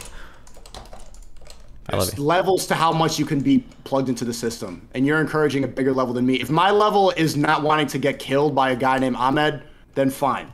Sure, I'll say this. When I worked at my fucking casino job, I sure as fuck never worried about what the fuck I tweeted or what I said in a video game. Bro, I could tell you some wild shit, man. If my logs ever got leaked, dude, my entire fucking family would get assassinated for the crazy shit that I said online in battle.net. This was before nobody got banned for slurs or anything back then. Bro, you could fucking type people's phone numbers in chat, tell them you're gonna come fucking murder their dogs, and nobody gave a fuck back then on the internet. Like, it was a wild world. I didn't give a fuck back then because I didn't care. I gotta worry way more about the shit that I say and the shit that I type. So in some ways, I have a lot of freedom. I'm not gonna go back to that life, obviously, but in other ways, I'm way more locked down. I gotta worry about other shit that normal people don't have to worry about. Like, we're all part of the system in one way or another. Yeah, yes, I'm telling you how much you're plugged into it and how much you're not. Me having this creativity kit and me having most of my money come from Patreon or come from super chats is being out of it. Or eventually, like, if I do get banned, going to a platform that I start or that's independent is me out of that and me not having to answer to anybody. Like, yes, we do answer to some people, but there's levels. Having like an angry Karen that you answer to every day is way worse than doing what we do. And trying to compare the two. But like, aren't you like tied down into YouTube and Patreon in some way? Like, if those things went away, what would you do tomorrow? Well, that's why I'm saying that you need to have capital, and then you need to invest in other places that you can be fully independent. And then eventually I'm just going to be on YouTube for fun, and I don't need to worry about, you know, words that are like what I can say about the election or what I could say about the injection. I think there's pros and cons to everything, and it's hard to see it all, I think, in my opinion. But I think you're dodging the fact that you are. I'm not. Stop saying, bro. Stop saying I'm dodgy because you're too dumb to understand what the fuck I'm saying. It is actually you're actually triggering the fuck out of me. You got me. You triggered the fuck out of me. You did do it, okay? It's not about dodging. It's about being an adult and taking responsibility and growing past the age of 24 and realizing not everybody can be a millionaire on doing some online shit. That's a fantasy that a kid has. That's when you're 14 and everybody's saying, what do you want to do when you grow up? And you say, I want to play in the NFL. At some point you grow up and you're like, okay, I need to actually be an adult and I need to figure out like, wow, I'm going to navigate life. It's not about giving up. It's about accepting the responsibilities of being an adult and saying like, okay, well, I need to find an acceptable path forward that I can carve that makes place for me, my hobbies, and what I want to do, and also provides a living, and probably provides some service to a society that isn't scamming people online, selling them cheap Chinese fucking silverware in order to make money. Crypto, bro. You keep putting words in my mouth. The reason that you're dumb is that you think maturity and adulthood is giving up on your dreams. Okay. No, That's it's your I'm idea back. of Okay. adulthood. True. Every time you talk to me about maturity and about being adult, and every time you call someone else childish, is it because they're not being a slave? Someone who's not being a slave, and it triggers you. The fact that I get you so upset and you bring me in the stream because I'm a young man full of ambition, and people are getting Okay, bro, encouraged so by hold this. on. If In your somebody who stream, gets a you want job, people to go give up. You're not You want talking people to about be part of it. ambition. The problem is you're Your not talking. idea of maturity is just giving up on your No, dreams. you're not talking about ambition. You're the 2020s version of Amway. It's not. That's not ambition. It's get rich quick schemes. That's what you're talking Okay. about. Ambition is the Okay, kid that's 16 that already Not what like I knows said. like 3 different programming languages. Ambition is the guy that's like 17 or 18 that can already build a whole fucking engine in a editor. car. You Ambition asked me is to a give you an guy example that's of at somebody- 19 or 20 is already like the VP of his dad's fucking company. This is what ambition looks like. Being 24, working at Burger King, and then going on and checking your Robinhood app to see if you got rich on some penny stock that you got God, bro, recommended you by keep- Andrew you keep- Tate. I'm That's not a not crypto guy. ambition. That's not I am ambition. Not a crypto guy, bro. Why Robin- are you acting Robinhood like could I'm the just be crypto standard dude? stock. That's such a dumb Robinhood argument. could just be stocks as well. That's not. Yeah. crypto. Robinhood You could be- keep talking about me like I'm advocating for the big crypto guy. When you ask me an example of an entrepreneur who makes money, I talked about my editor who makes money off consultation calls because he studied the algorithm and because he's networked with the right people and he provided value by learning how to edit. He found a skill, reinvest in other places, and then you keep talking about crypto. Bro, that has nothing to do with what I'm talking about. The creativity kit is about learning a skill, becoming valuable, and then investing in other places. Not working at Burger I King. agree, but what you're talking about, If that you guy, wanna that give up, editor give guy, up. he didn't learn how to edit because he took an online course on it. He learned how to edit because he did it. He You know worked how I that learned how to job. edit? You know how I learned how to edit? YouTube tutorials. Yeah, when did you start? When you were fucking 13. That's Okay, the so point. you learned how to give up, so go. edit on YouTube tutorials. Do you consider yourself an actual editor that could work in a professional location? Like Yeah, I know actual that if I studio? ever get canceled or if I that's Okay, how many I've learned a skill, programs I can work do for you know? anybody. No, I know about post production. I know how to use Avid. I know how to use Final Cut Okay, Pro. I know how to Avid use Media Premiere. Composer. Do you know how to work with DaVinci? Do you know the entire DaVinci, Avid, Dude, 100%. Premiere, Sneako, Photoshop, So let I me- know he could get a job. He could get a job editing for sure. 100%. He could get a job editing, but it's like, the entire. Yeah, you're saying that I learned. structure I of it was too. Destiny. I was shit at editing for 7 years. I learned how to edit in a month from YouTube tutorials in college. I wasn't. You good at didn't editing. learn how to You act like hold on, I was stop. shit You at didn't editing learn for how to 7 years on my you main didn't channel. learn how to edit from a fucking YouTube tutorial. You learned how to edit because you edited. That's the only way that Because you you learn were skills like that. You learning had to every day work doing at it. that. Yeah, this is why I'm saying people that know how to do things don't know how the fuck to teach them. The fact that you would even say that you learned some shit in a month, you didn't learn how to in a month. You probably began learning in a month on YouTube, but you learned it over the course of your entire life. That's a life. That's your whole teenage years spent actually editing videos on YouTube. That's how you got the skill, my dude. Nobody's gonna learn in a month how to do it. Watching YouTube tutorials and then grinding every single day. Yes. Working on my own. But see, videos. that's the thing. Grinding For 7 every years, single day. you're were acting opening like up Premiere, I don't like working this. on it Hold on, every I don't day. like this point that you keep making that I have an advantage because I was doing it since I was a kid. When I wasn't good at it and I hated it for most of the time, and then I decided I need to find a skill that makes me different from other people. If I cannot invest all this money into different places like Mr. Beast and buy all these Orbeez and buy trucks and Lego cars, then I need to become the best at editing. So I grinded at it for a month while I was in school. I learned more in that time, focusing up, watching a YouTube tutorial, copying what he said. In the how much program, of that and I did it time was for 2 watching the years of school. YouTube tutorial? How much of the time was watching the YouTube tutorial versus actually sitting in front with Premiere on and working on a project or two? It's like learning programming, right? Like you could. What's the point? So yeah, that's what I'm telling people to but do. like you could, Part of the you could creativity kit is teaching mindset that you need to work hard and go do it too. So if we agree that you need to go work and do it, why are you telling people to give up? We both agree you need to work hard, and all the information is online. No And one then is guys saying are you need both to give saying, up. If somebody wants to work at something like that, that's great. But just don't expect to get rich quick doing it. It's going to be a lot of work. You're not going to become a good When do I say get rich quick? When do I ever say that? Why are you applying that to me as if that's my fucking ideology? Okay. I've never said that. Here's a question. If somebody wants to learn to be a YouTube editor, how long would it take them to be good enough to make some decent money doing it? A month of hard work. Okay, I would say 6 to 12 minimum. That'd be my guess. Yeah. I don't know how you Why think don't you that. tell people to do that? Why I don't do you it. tell People want to that? build other skills and shit. That's fine. That's good. But like, college is so unbelievably reliable. You can learn other shit on the side. Okay. It's unbelievably reliable for saxophone and for film school. Like we're two examples. Not for of how sax. Those are fucking two. fail. These are arts. It's way different there. But even for arts, going to school like that, bro. You ask any professional musician, like if you would have had the opportunity to go to Berklee School of Music, would you take it? They would tell you in a fucking heartbeat, bro. Some of these colleges, you are surrounded by the most talented motherfuckers in the world. You can learn so much amazing shit. Want me to give you another And example? those guys give you the best connections too. They don't. My sister, for example, she went to Juilliard. She went to the best acting school in the world. She's like 26 right now, and it's very difficult to get an acting job. She's What does she do? Theater? No, she's auditioning for movies. She's done theater too. She works, but she's not like you would think that. Oh, Juilliard. Let me finish my point. Juilliard, the best school in the world. All these connections. Robin Williams, this. All these people that go to Juilliard. She'd be the most famous actress ever. When that's not the case. You know what I think people should do? I think they should make the connections online. I think they should make a short film the way I did, post it on their YouTube channel, and maybe someone will see it, and investors will follow them. My friend Stacey Kane. My friend CZ Kane is going to get a show on Hulu or HBO Go because he put in the work on YouTube, because he put himself out there. And if you want to be a slave to the system and pay all this money for connections, hold on. Your sister went to... Muta, let him finish. Let him finish. Let him finish. Yeah. Go ahead. Okay, so your sister went to Juilliard and she's going to, like, you know, acting, right?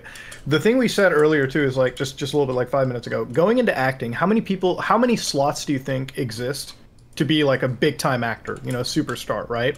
Somebody that goes to university for like computer sciences, there's so many more slots in the field available for them, okay? So many places. That's what the stability is about, right? Somebody that goes to school for something that you have like a ton of career slots in, a lot of stability exists there. There's not a lot of stability to go into like shit like, you know, acting or whatever. It's really a lot of luck that goes into it. That's, I think, the ultimate like point, right? Same shit. Okay, thank you for interrupting me to say that simple shit. Same thing for saxophone, same thing for film school, same thing for all of this. There's a very few slots, and it's better to go get that information online and work hard to go get it done. That's my point. Okay, and my point is, it's like, okay, if you're going to go into those scenarios, right? Like, how many people do you think? How much is the success rate there?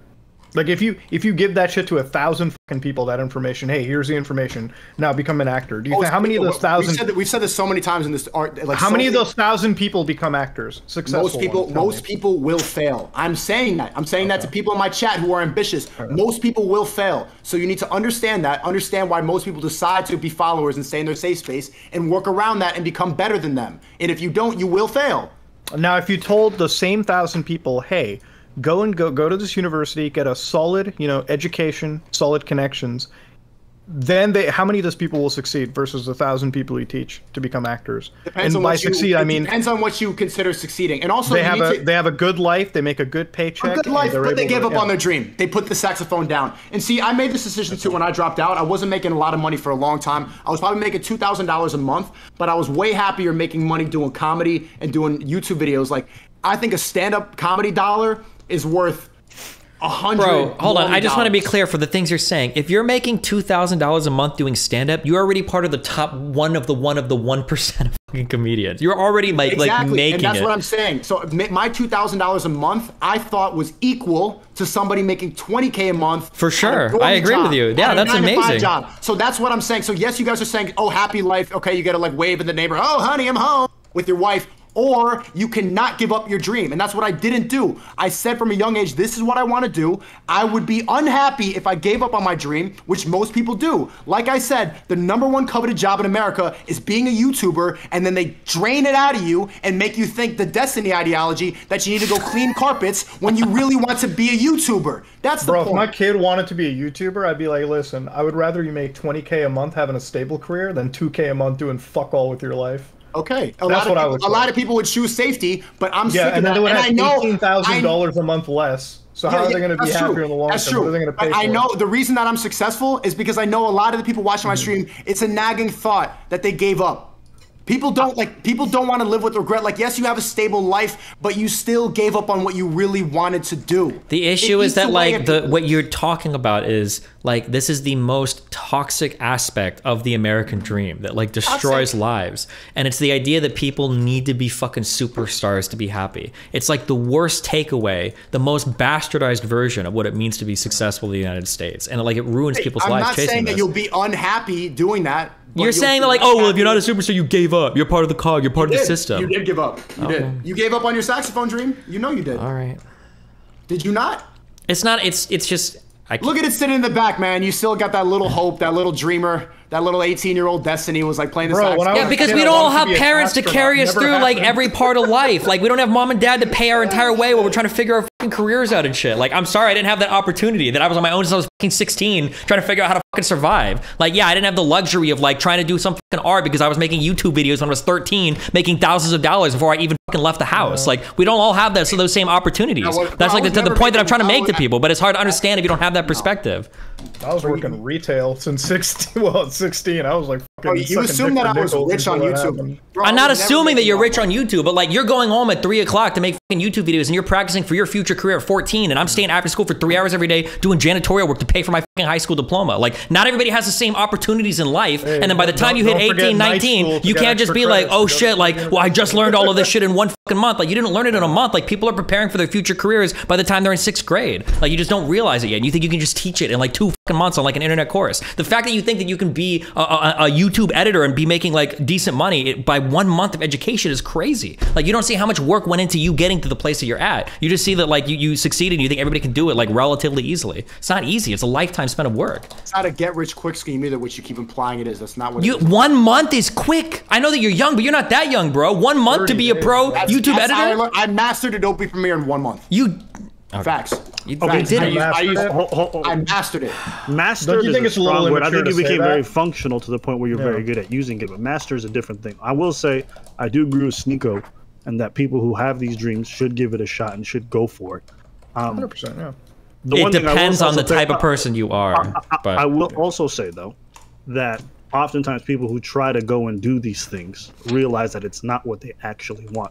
There's the idea of being a YouTuber, which Sneako can understand, and then there's actually being a YouTuber, which is completely different, right? You guys know this from the back end, all the editing that you have to do, all the managing the channel, all the dealing with the comments, all the researching for the topics. Like, once people realize what kind of labor is involved, a lot of them all of a sudden don't want to do it, which is why a lot of people flame out. They stop doing it very early on, or they'll switch career paths because they're like, I don't actually enjoy doing this. So having a dream and giving up on it isn't necessarily always a bad thing. Sometimes it's not what you actually want. Do you get what I'm trying to say, Sneako? Yeah. Do you agree with me on that? Because I know for me, originally I wanted to be a professional dancer. Moving out to LA, seeing what the industry was like and seeing what the professional dancing was like, I'm like, I actually don't want to do that. I hate doing this.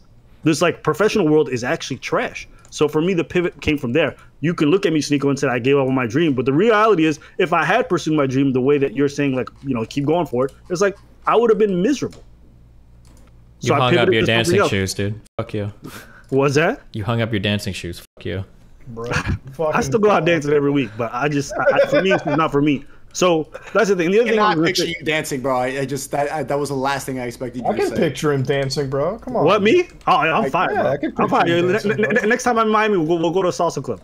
Ooh. Bro, he's from Montreal. Those motherfuckers know how to dance up there. Let me tell you. Yeah. But moving past that, earlier you mentioned Myron and how he did his pivot and then had his whole real estate thing going on that's kind of helped him finance his life. Myron also was like a federal agent for some time, if I didn't fuck that up, and he worked at that office. One good thing that I say about schooling doesn't always come in the form of college. A lot of the greatest saxophone musicians, they got their education through church. They're part of huge choirs for many, many years, and they went on to be the best players in the world. I know for me personally, the military was like a very functional thing. Like, when I was coming out of school, if I were to try to pursue my dreams, I'd probably be involved in just doing drugs every single day. Whereas because I went to the military, that kind of schooling and formation helped me develop some skills that are really good for me now in the artistic world. And Myron's pretty similar in that when you said this, Destiny, when you went to Fresh and Fit, right? Mm-hmm. You noticed how everything was organized, how on top of everything he was. He didn't get that because he was an 18-year-old decided he wanted to pursue his dreams. He got that from professional development in school and work. Do you get what I'm trying to say? By being part of the cog, he learned the skills necessary for him to be good at his independent shit. Am I crazy for saying that? Yeah, and I feel like you have to work a few years out of your life to get that structure in. The most successful people are structured. That's what you need in life. And college. At 30, he finally found what he wanted to do, and he finally like really followed his true calling. And I think it's dangerous for a lot of young men. And I think the reason that I'm doing well right now is because when they hear, like, you guys are all like what 10 years older than me. When they hear people like you who are encouraging having a safe place and having like comfort and complacency, that's why a lot of people end up giving up. But we're all agreeing on the fact that it takes hard work. You need to go seek out the right information. You need to network. And so if they follow you guys, they're going to give up. And I think it's drilled out of us that we should give up too soon when you really can make it out. You can. I'm proof of it. I don't disagree with you, Bro. I think hold on. I don't disagree with you. So I actually agree with you. What I'm trying to say is that there's a lot of people who go through different journeys to get to that point. They can't just come out of college or come out of high school and then automatically jump into it. Some people don't have the skill set to be successful entrepreneurs. That is things that sometimes you need to develop for some folks in a condensed or like closed environment where you learn skill sets. You might be different in the sense that you are very self-taught. You can learn skills on your own. That's great. There's other people I know who need mentoring and need to learn these skills from other people on a hands-on. There's some folks who need to be disciplined. Like I know some rowdy niggas who listen, they need a closed space. They need to be in the military for a few years to get that shit beat out of them because there's no way that they're going to make it 2-3 years without going to jail. So what I'm trying to say is I don't disagree with what you're saying. People shouldn't give up on those dreams. I just don't think everyone has to take the same course. For some people, maybe it's 2 years in college. They make some friends, they learn a few skills, and then they go somewhere else. For some people, maybe it's 5 years in college. For some folks, it's 2 years being a federal agent. I don't know what the fuck it is. I guess my only disagreement with you is not in regards to going after your dreams. I don't like the fact that you kind of always pigeonhole it as like being formed is bad or school is bad. Like, why is that something that you're so focused on? And so, just as a real quick question on that, I would be so curious, and I can honestly see him answering either way, but I'm curious if we could ask Myron, if you could have skipped being a Fed and gone right into like the YouTube shit, do you think that would have been better if you could have started earlier, assuming you don't know what you know now and like it just started, or if he thought that like the prior work experience helped him? I'm curious what he'd say to that. He could go either way. He might say that like it was a waste of time. Myron's fresh and fit, yeah. Fit, just one of them. He wouldn't do it. He loved that job and he misses it. He liked the high intensity of it. I don't think he would ever take it back. Right. And I think I would say all rich people, all millionaires would not go change their life path because you need those experiences to appreciate where you're at. So it's not like you appreciate. Sorry, go ahead. Not just appreciate. Well, you're right. Not just appreciate, but also to learn the lessons and take the L's on the way there. Like all of it is part of a part of where you're at now. Absolutely. Like the skills I learned. Like, listen, I would never go back to the military, but the limited time that I did spend in there taught me. Look, I didn't have any like mentoring growing up. So me going to the military, it was like a big slap in the face in a lot of ways, and I had to learn how fucked up I was in a lot. And that afterwards helped me develop all the skill sets I need so that when I went into the arts world, I was ahead of a lot of other people because artists live chaotic lives with zero discipline. So I got ahead very quickly learning editing skills, learning music editing skills, learning how to film, doing all this stuff because I was drilled into me how to be on top of things. So what I'm trying to say is that environment gave me the skills I needed to therefore become a great entrepreneur afterwards. Even the guy who runs, what's the channel called? Value Entertainment. Dude's got like a net worth of like $200 million. You know what I'm talking about? He just invited me to go on, yeah. Okay, him. He was also a Navy SEAL or some shit. He says that all his skills, all the skills that he learned from that time in the military helped him transition afterwards into being the best entrepreneur he could be. Yeah. So this whole idea of immediately chasing your dreams, sometimes you're not even in the right mindset to even know what that's supposed to look like. Yeah. You get what I'm trying to say? I just don't understand the point of like giving up. Like, so I feel like if we were 10 years younger and around Sneako's age, we probably could fucking agree with him on this. We're like, yeah, chase your dreams, go after it. But like, yeah, we are older. We have been through a lot. We had like life experience. We've seen like, we've had our structure from other areas built in. I think if I look at Myron being a federal agent, like that structure and that like understanding of the world is what allows him to be a successful YouTuber, right? Like when you mention people in the like social media space, right? I think we all can agree, people who are in here, like there's a level of like structure you have to have. There's a certain grind that you have to be like willing to be in, willing to participate that allows you to succeed. And it goes beyond just understanding algorithms and all that bullshit. When it comes to like, you know, having a structure and having like stability in your life that you can then use to chase your dreams 10 years down the road, that, I mean, like that's what we're trying to say at the end of the day, right? Like it's not giving up. Sometimes it's like, bro, you know, fucking you take a certain path in your life, all right? And that maybe that'll like give you maybe that'll change your perspective on shit. Maybe that'll change what your dreams actually really fucking are down the road. That's, you know? Like I always wanted to be a fucking lawyer, but I didn't do that. I ended up being a fucking engineer because I didn't have the fucking money to go to law school and shit. I thought, you know, when I look at my life now, I think, hey, would you think that I gave up, or did I take the situation that I had and made something out of it? You know, and now I'm happy where I'm at. What do you think? I think I'm in the right fucking place. Yeah, Diesel, what do you say to that? I want to ask also when Destiny comes back, what do you think is genuinely? What do you think is a better place for young men to go to? Do you think it's better for them to hear my ideology or your three? Or you seem to. I know you might. What do you think is my ideology? I'm curious. What do you think my prescription is to young men? I think you align with Destiny for the most part. What does that mean? What does that mean? Tell me what you think I think about this stuff. Destiny was saying encouraging people to go to college and that it's unrealistic for you to chase your dreams, that you shouldn't try to be an online entrepreneur, that you should get a job, a well-paying job and be part of the system. That's not my prescription. That's not my prescription. My prescription is pretty much closer to Jordan Peterson's, which is like clean your room or like get your shit together. I think most young men have zero order in their life. Their lives are chaotic. They spend most of the day masturbating, watching anime, or doing whatever. I think men need order and some sense of discipline. That's what I would encourage. Where you get out in the military, get that on the job, whatever the fuck you need. You need to get that shit sorted before you even think about changing the world or doing any of this kind of other stuff. I can't take people seriously when they look schizophrenic, but they're trying to. I don't take them seriously. So you need to be a fucking man first. Yeah. You need to be a so that would be my thing. So I don't care if you want to jump on a fishing boat and spend a year out there getting tuna. I don't care what it is. I think men need to get that discipline aspect in their life. That would be my prescription to young men. Do you disagree with that? No, that's good. Yeah, you need to have something to base that off. I think Destiny would disagree with you.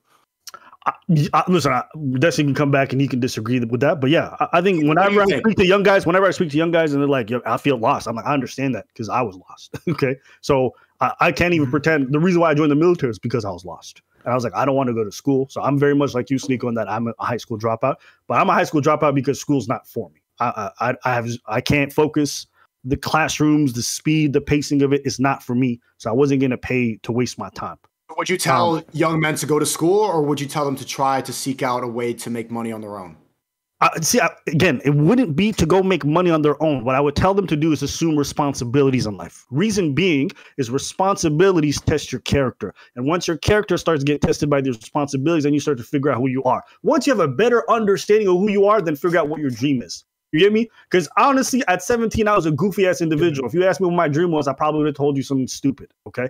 And I'm glad I didn't think of that because I didn't know myself well enough to know what my dream should be. So get responsibilities, be a man, and take care of your shit. So at 17, once you get discipline, you change as a person too. Your personality changes. I was not the same person I was when I was like 16, 17 years of age. When I was 16 and I started working fucking shit jobs, and I got thrown into adulthood so fucking fast in my life. I was into living on my own. I had to learn how to fucking taxes and all this bullshit worked in my life. I had to figure out everything. I became an adult so fast that I feel like I'm still suffering through the whiplash, right?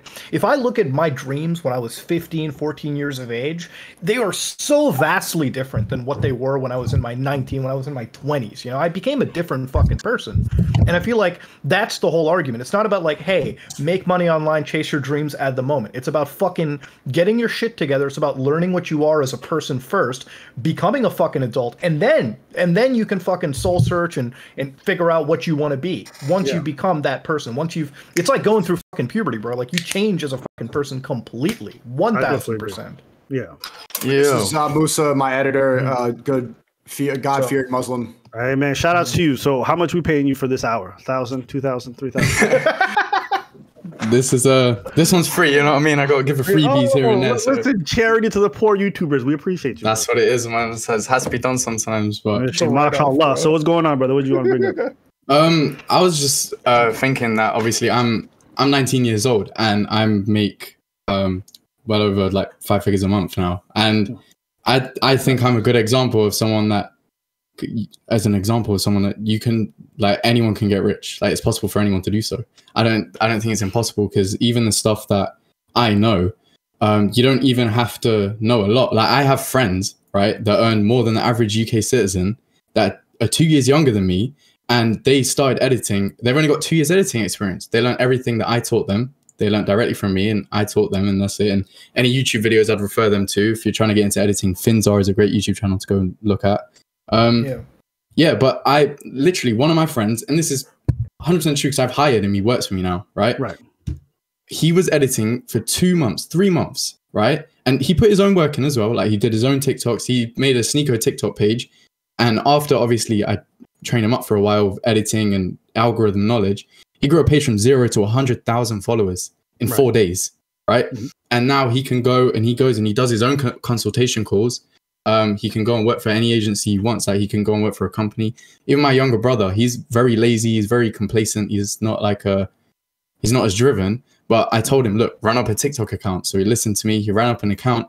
one of his videos got 1 million views, and then he did it again and again. Then he got a job in the real world making content for like a restaurant, for like a burger shop now. You know what I mean? So there's no reason why people can't just pick up skills that are accessible for everyone. Everyone's got a phone. You can even make videos, TikToks on a phone. You know what I mean?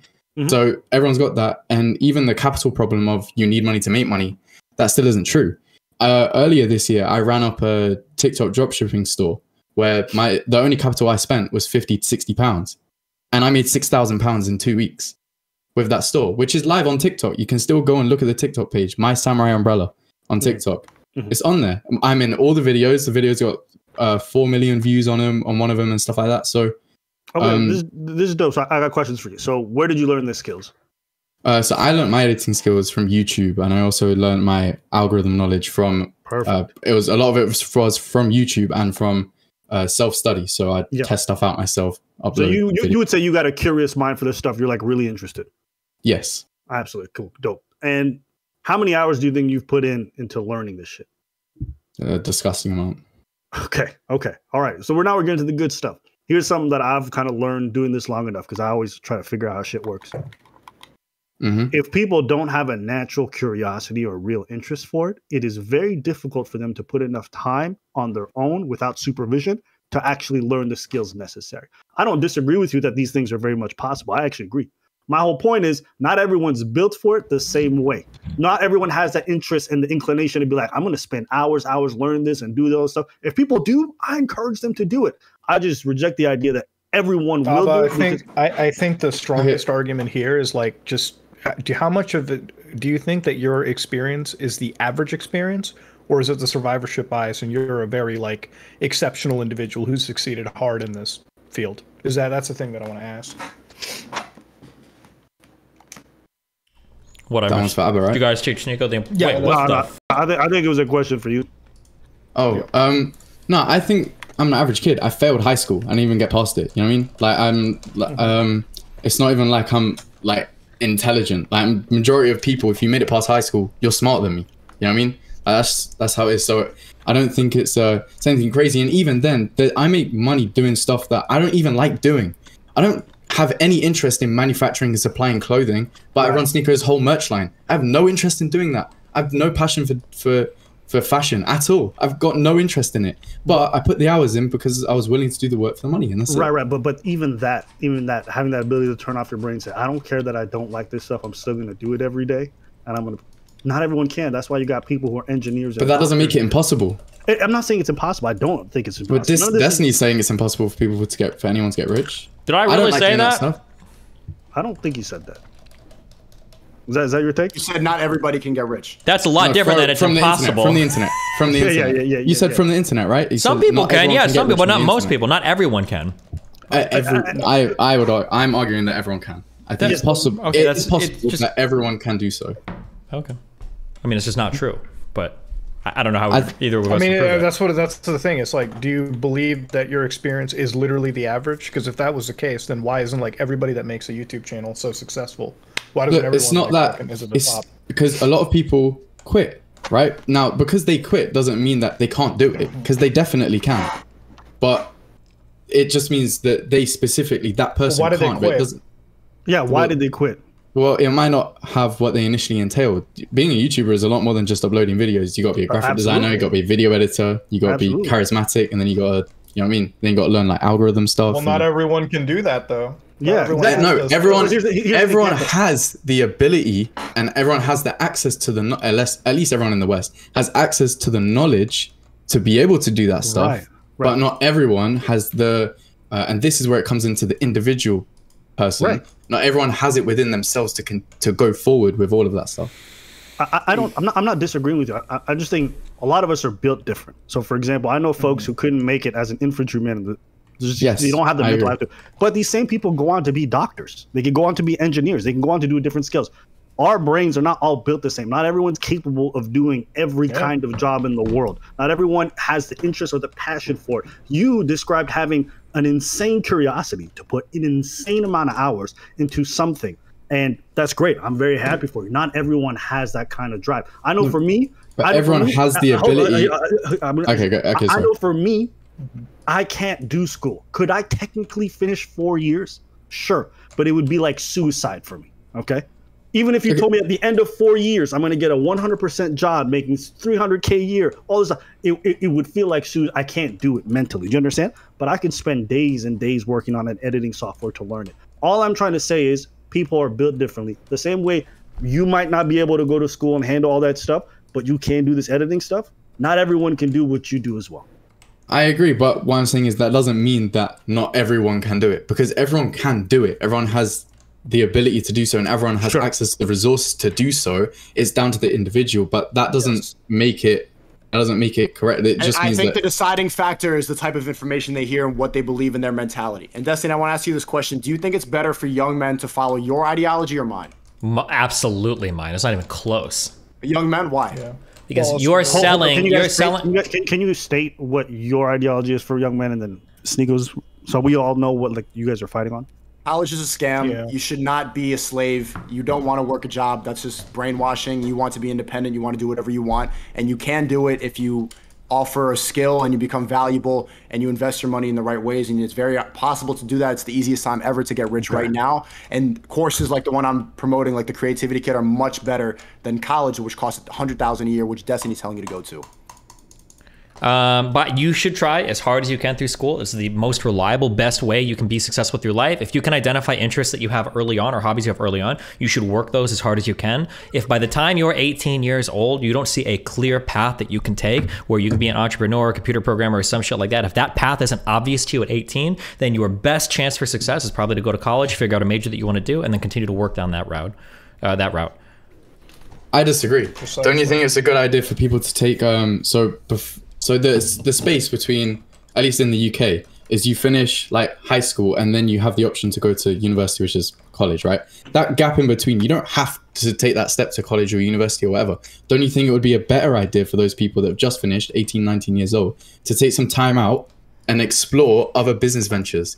That type of idea isn't pushed in itself. They don't push that idea. A lot of people, I tell them like, look, if you're around this age, take a gap year, because if you don't, what are you going to be doing? You're going to be going to university. You're going to be studying for, what, 4 years, 5 if you want to get a master's and stuff like that. By the time you come out, you're, what, 23, 24 years old. You're on, what, 30K a year? And then after tax, you're taking home maybe 24?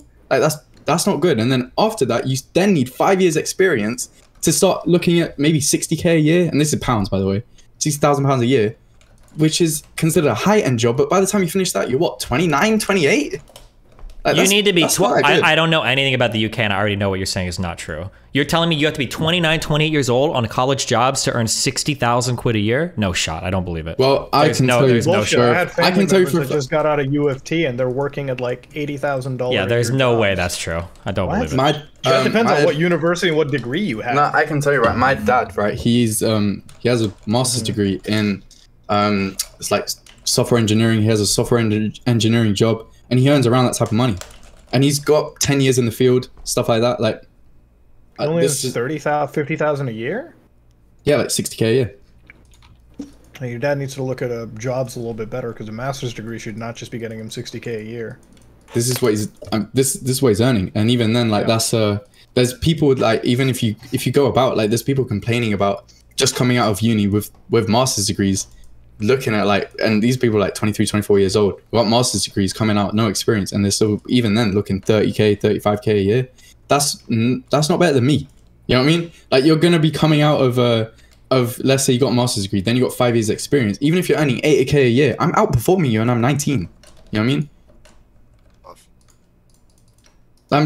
You've got 10 years on me, and I'm outperforming you. I'm not famous. Feels like your dad's getting scammed, and that's not an average representation. It's not a matter of that. It's a matter of, like, there's no way to put this into words. Like, you guys just don't see everybody that fails. Like, those people don't exist to you. Like, you look at 100 people that take a gap year, and then 1 or 2 people make something successful happen out of that, and you don't see the 98 that, like, just get too lazy to ever go back to school, and then they're for the rest of their lives. They don't do anything. Like, all you guys are seeing are the 1 in 1,000, 1 in 100 stories, and then that's it. And you're pretending that everybody can do I'm not seeing the 1 in 1,000 stories. I'm on your side. No. I'm talking to Sneako and Musa. Like, But I mean, like, I understand it. I guess, like, you feel like this is like, I've always tried to figure out like this split in mentality, that there are some people that, like, when they make a thing or they do like a particular thing, like they think that like everybody can do this, anybody can do this. It's like whatever, not realizing like the exceptional set of circumstances that led them to be able to accomplish or do what they could do. And then you end up with this mentality like, oh, any 19-year-old could make £100,000 a year if they just like learn how to edit. But it's just like, you don't see like how many thousands of editors, artists, YouTuber, wannabe, thousands, millions of them that are online that just don't make it. And it's not a matter of like, oh, well, if they just grind it a little harder or hustle a little harder. It's just they don't have the personality for it. They're not funny enough. They didn't like whatever. Like, it's stuff that if they really seriously But that doesn't mean that it's impossible. No one is talking about it being impossible. Bro, life is about numbers and stats and odds. You have to get rid of this like binary, like impossible or possible. Nobody thinks like that. That's like just not how the real world works. But you said not everyone can do it. Everyone can do what I do. It's just some people individually might not have the mindset to go through with it. Right, but if they don't have the mindset, then they can't do what you do. And you can adopt that mindset. You can change that. Yeah, you can adopt a different mindset. That's why I'm saying it's better for people for young men to follow my ideology than Destiny's, because if you don't think that you can program your brain to get out of that mindset and to be independent, then you're just going to be a bot. You're just going to be a wage slave for the rest of your life. Especially people like me. I'm 19. Like my in the next 2 years, 3 years, every single one of my ideas can be completely different. You know what I mean? Like, because I'm changing so quickly, I'm still young and stuff like that. Yeah. So it's not like, oh, if you're 18, 19 years old, you still don't know what to do, and these are your characteristics, you're cancelling out all of these different opportunities because of how you're thinking at 18 years old. That can't be right. Yeah, nothing for that, Destiny? I don't know what I can say to you guys. Like, I mean, like, if you want to get into like a data-driven argument, like I win on the data a million times over. There's a reason why. What about what we said about the mindset? My overall argument. You're speaking and you sound like a raving like feminist. Like, you're giving me ideas that I can't prove or disprove. I can't say anything. Like, you're saying like, this sounds so cool and like everybody can be the YouTuber shit. Okay, let's look at the numbers. Does it happen? Nope, you're wrong. Anybody can drop out of high school. Okay, cool. Let's look at the numbers. Like, you're giving me no. I gotta finish. I'm gonna keep talking. Okay, you're giving me a feelings over fact argument. I can't argue with your feelings. If you want to have the feeling that everybody can be an editor, that everybody can be successful, everybody can make it on YouTube, that's great that you feel that way. But at the end of the day, life is a game of numbers, and you have to look at the probability of like what you can't. You have to stop cutting me off every time I'm giving you an answer for anything. Okay, if you want to go and dig into the data, you can look and see who are the most successful people in life. Even when you talk about entrepreneurs or CEOs, like 90% of these people have college degrees. It's not an accident. But you're looking at the 3 or 4 exceptions, and like every brain-rotted American that believes in this toxic idea of the American dream that's going to throw away every single thing they could possibly achieve in life, that they could possibly achieve in life, and all you're going to do is tell people to go for that like 1 in a million shot. It's just super horrible ideology, and I've seen so many people like fall to it. Can I ask? Wait. Just let me ask him something. You're calling me the feminist. You said toxic. The idea with the premise of the question was, can you adopt a mindset to get out of the bot programming? Can you adopt a mindset, true or false? You can do anything. That's not an interesting question. Okay, you're making like I'm making feelings. I'm saying, can you? You can do anything. Anybody could fucking be a Navy SEALs player. You could theoretically. Anything's theoretically possible, but it's not. That's all right, chill out, man. Look, what I'm trying to. I think a better way of presenting Sneako's argument is definitely saying like, you're supposed to go against the odds. The odds aren't in people that fails favor. If you think about it realistically, the people that get the reason they say C grade students become CEOs is because the A grade students will go through the system because they're getting A's, and the C grade students, you got to think about it this way: what are their options? I failed. What are my options now? I can't go through the system and get a good job. I'm not really going to be looking at getting a job anywhere that's going to pay me more than £20,000-30,000 a year. Ever in my life, I'll be lucky if I can get £30,000 a year, because I'm never going to be able to get a degree. So we're looking at £20,000 a year job. Or I have to take a risk, start a business, and that's my only way of making good money now. So if I want to make more than 6 figures a year, I have 2 options. Start a business and take the risk and start hustling, or make £20,000 a year. I don't have the option to go and get a degree because I failed. How many of those C-grade students out of 1,000 become CEOs? Well, the ones that have the mentality will go and become CEOs. That's it. Yeah, but how many of them, though? Like, what is it? Do you know what it takes to become a CEO? Well, I have a couple employees of myself, so I wouldn't say on of a corporate company with not on like a high tier whatever, but I have a few employees. I'm running things good right now, but obviously I'm only. Do you consider yourself a chief executive officer? I mean, what's this? I can I have my own business. I guess I can. You're going with such an idealistic mentality. It's like, okay, so the C grade kids don't understand the fucking craft too well. They fucking failed out. But hey, maybe if they have the right mentality, they can be the CEOs, and all the fucking 8th grade students will just run into work for them. That's so fucking idealistic. Like, No, we're trying to go for the actual case, like, average and stability over here, okay? Like, you want to fucking, if you want to ask me what my mentality is like, listen, play smarter, don't play dumb, okay? You have a set amount of time in your fucking life. If you want to chase idealistic shit, go for it, okay? Okay, so what's smarter from a C grade student? What's smarter from a C grade student? What's smarter is if you don't know what the fuck you're doing in life, okay? University, schooling, military, a lot of these like structured fields are not bad. If you jump into them, you get some level of structure. Then once you have something to fall back on, chase your fucking dreams, okay? If I didn't have shit to fall back on, do you think I'd be chasing after the businesses I have nowadays? Of course, Fuck I understand. No. And I agree with that. No. It's because I developed the funds through my actual career to chase the dreams that I have. You think I'd be pissing away fucking money doing anything nowadays? Fuck no. That would be idealistic as shit. I had to grind in the system to make a fuck ton of cash, then I could invest that. I would never, ever tell anybody to do what I fucking did if they didn't have the education or the shit to fall back on. That's it. That's all I'm gonna say. Now, I would like to say I actually agree with that, but I would say that most people in the West have the privilege of their parents to fall back on. If you don't, then I agree. Get a regular job, stack some bread, so you do have something to fall back on. Hold up, Muta. Most people in the West do. Let him finish. Go ahead, bro. Most people in the West, they do. They have the privilege. I have the privilege. You're not lying. Okay, worst case scenario, I lose all my money and I'm back in my bedroom. My parents are paying the bills and they're feeding me, and that's it. You know what I mean? So that's my worst case scenario. But most kids have this worst case scenario in the West. Let's not lie, they don't. Yeah. I don't entirely disagree with you. I think it's very difficult for a lot of people to develop that kind of drive if they don't really have any kind of structure or struggle to really push them forward. But that's on them. Absolutely. I don't disagree. Listen, I can't tell you why. So anyone a lot of people are built. Was that? So anyone can do it. Anyone can make money online. You say that, and I hear what you're saying. It sounds very great esoterically, but for whatever reason, we find very different outcomes for a lot of people. Now, you might say it's because they didn't watch the right podcast or they don't have the right mentality and they can develop it. I'm of the mindset that some people can't develop certain skills. I don't think that everyone can do everything. I just don't believe it. Maybe you guys feel differently, and that's probably where we're going to diverge on the path.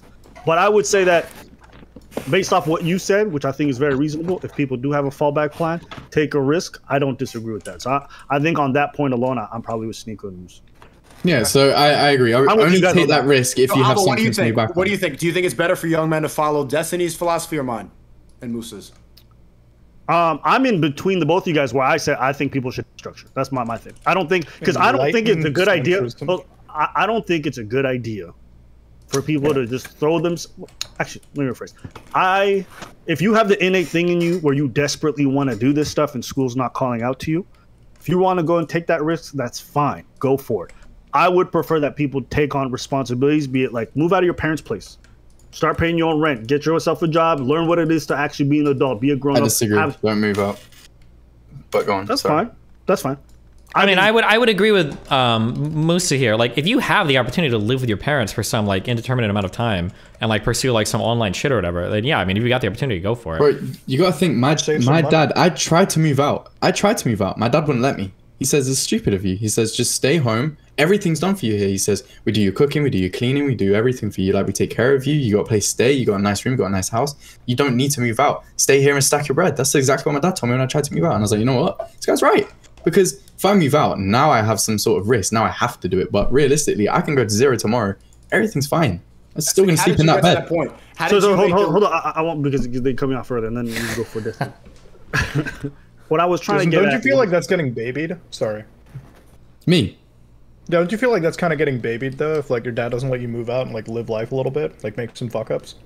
No, I made my fair share of fuck-ups. But obviously that comes with, like...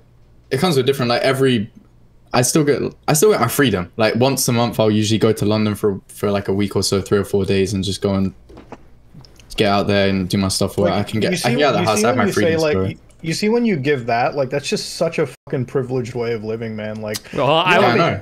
But mean, most people in the West have this way of living. if you have the opportunity to do that shit, I know that this is where I'm gonna break now. Jesus, if you have the opportunity to live with your parents, you should take advantage of that shit for as long as fucking possible. Exactly. There are a lot of people that are 18, 19, it's like, I want to move away, I want to move away, I want to move. Bro, working at 16, 17, 18 fucking sucks. If you can stay with your parents, do that shit forever. Yeah, if you can do that, I'd say stay with that shit forever. You're gonna be like a kid. You'll be a kid for longer, but fuck it, dude. Being a kid and having the opportunity to explore that shit is base. Exactly. So if you can do it, stay at home. And most people in the West have this privilege. Let's not act like they don't. Most people in the West definitely do. And how do they spend it? It's laying on their side, watching Netflix all day, wasting it away whenever they have free time. They'll go and work their little shoe job in the town center and get paid minimum wage. So I think that's fine advice for some folks. I think if people want to take on more responsibilities and discover themselves, and one way they can do that is move on their own and take that on. Okay, so I'm gonna finish my point. My prescription to people in between Sneako and Destiny is just this: if you're a young man and you feel lost in life, go take on responsibilities, be it a job, volunteering, whatever the fuck it is, and start to get to know yourself. I think once you have difficult situations that you have to constantly deal with, you're going to get a better understanding of who you are and what you want out of life. So that's my prescription. Not go to school, not chase your dreams and be a YouTuber, whatever the fuck it is. Mine is go take on some responsibilities and figure out what you want. That's it. My thing where I disagree like heavily with Destiny is like take advantage of like your fucking, you know, your parents and the living situation. I kind of agree with it. I mean, it's a safer option, but like my dad, good income, everything solid. I could have lived with my parents, but the reality is like fucking as soon as I hit like 16, 17, I think this is where like the mentality of the whole CEO shit changes, right? Like you mentioned C-grade students becoming CEO. Highly disagree. I think what really matters is like how much initiative each individual has, right? Like when I was 16, worked my ass off, never took a dime from my fucking parents, never took a dime from anybody. Everything that I ever had is built from my own like fucking hands, and that's it. Like it's those people. I'm not just fluffing myself. I think you have to have that mentality in order to succeed anywhere in fucking life. Whether you want to be a CEO or chase your fucking dreams, right? Like it's getting out of your fucking safety net and doing shit with your life that actually brings you to like a level of success that you guys look up to or you guys keep preaching, or like the idealistic viewpoint, you know? Like, I'm sorry, you have to pay your dues. You have to give your pound of flesh, your kilo of flesh, if you will, in order to fucking survive, man. It is what it is. I don't Destiny, know. you want to respond to that? Well, I don't think I disagree, right? But like also another thing too is that like the same types of people that have that mentality and have that drive, I hate to say this, but they are the people that can finish college. Like they're the type of people that are going to be discouraged. We're like, oh, I can't do college, it's too hard. Like most people that have the drive to do all that business shit have the drive to finish their degree. Yeah, but I will say that when it's not about finishing college, it's about realizing that it's a waste of time and it's a scam. College doesn't guarantee income. Stop. What does waste of time or scam mean? Debt. Because college guarantees debt, but it does not guarantee. The numbers disagree with your feelings. At least when you say that, can you please? I want you to qualify that and go. This is a feeling that I have. How is that a feeling? Because you're wrong. Do you get a job? Do you get a job when you finish college? Because if you look at the data and you look at high school students versus college students, no, I hear what you're saying. You're just telling me your feeling. I don't care about your feelings. It's not a feeling. It is a feeling. When you say college is a scam, that's a feeling. Everyone, cool down. What's your point? Just go for it. His point is about stats, not agreeing with whatever Sneako is saying. I will say that, Destiny, here in the UK, after you finish university, like I was saying, if you don't have experience and you're getting paid that 30k a year, then after tax you're taking home what 2,400? Like it's 24,000 a year. Like currently in the UK, we have a cost of living crisis where people can't afford their energy bills and stuff like that because the companies keep rising them. So these people that have gone to university, they've gone and got a job, but because they don't have the experience to fit into the next tax bracket, they now can't even afford to have their heaters on this winter and stuff like that. Like they can't afford these things. So they've gone to college, they've been told they're going to get a job, they've been told they're going to get paid nicely, they've been told they're going to do all these things to get this degree and all that stuff. Now they can't even afford to turn on the heater this winter. So it's stuff like, and the majority of the people trying to be YouTubers don't even have a house to turn the heat on in. Like, that's all fun and dandy, but that doesn't steer away from the fact that these people have gone through college, they've gone through university, and they've not been able to live nicely. You know what I mean? So what I'm saying is like Sneako's point of saying like college is a scam. There's an essence of truth to it. Not entirely. Is it a scam because there's not 100% success rate? Because there's not 100% success rate in being a YouTuber either. It's a way lower. 100%. I agree. Yeah. I agree. But what I'm saying is it doesn't mean that not everyone can do it, because everyone can do it in both fields. And overall, I mean, YouTube tutorials are free. The creativity kit is $50 a month. It's like 1.6 trillion US college debt. Now they have to give forgiveness now. So. Yeah, there's an essence of truth to that as well. You know what I mean? Like they're both right, but in my opinion, if you weigh up the two, obviously it's a little bit biased. Like literally can't go to college, university, but at the same time, like I would rather not take on the debt and take that risk and work for myself. Not everyone has it within themselves, and they don't have the mentality for it, and I understand it. But at the same time, like if I still have to take that risk of going to university, finishing with all these degrees and all these things, and then get a job, and then I still can't afford to live, and I have to go through that cost of living crisis. That sucks, man. I'm not gonna lie. I would have felt like I've been lied to. Okay, so I'm curious. I got 1 million people listening right now. They're ready to do whatever you say. What would you tell them to do right now in order to start making? Well, first of all, I would say find a level of foundation, like we was talking about initially. If you have your parents' shit to fall back on, like majority of people do in the West, right? Then start taking risks. I would say personally start learning how to build websites, because e-commerce isn't going anywhere. Secondly, I would say if you have any type of passions, pursue them and find a way to monetize them. Typically, you can do that through TikTok, right? But yeah, that's what I would tell them. So have passions and monetize them through like social medias. Yes, I would also say an important factor is building case studies is the new degree. The same way you would go to college and get a degree, is building case studies is the equivalent of that for getting jobs online, for making money online. So for me, obviously, I have ran up Sneako's TikTok page. I've done like 110 million views in 28 days on one page, right? That's an insane stat to bring to the table. Any agency is going to want to hire you for that, right? So that's a case study in itself. So because of that fact alone, and even my friend who ran up his TikTok page, his Sneako, went from 0 to 100,000 followers in 4 days, just for having that in his locker alone, people will want to hire him. That's a degree now. That's the same way. Degree. The same way. Arguably, yeah. Because the average UK earner, I'm pretty sure, earns £1,700 a month, right? And my friend now, who ran up that page, he earns £2,500 a month from me. You know what I mean? So that's what I'm saying. So he gets paid more than the average. He didn't even finish high school either. You know what I mean? So that's what I'm saying. And I only hired him for the pure reason of his case study. Right. Or you can watch Destiny stream all day and go clean carpets. Or you could watch Sneako stream all day, you know, spend $300 because you're too stupid to learn how to pirate Adobe Premiere or whatever, learn how to edit a few shitty videos, throw them up on TikTok, get 45 views a video, wonder why it's not happening, get one Sneako clip that blows up, get 50,000 views, do nothing, waste 3 years, and then finally either go back to school or get a normal job. The people who gave up, the people in your chat who want to give up on These are the people that, by the way, Sneako literally admitted that most of his audience will be losers. Most people aren't going to succeed. So Sneako already said this, most of you. Once they lose, they're going to go to Destiny stream. The winners are going to stay here, the losers are going to go listen to you cope all day.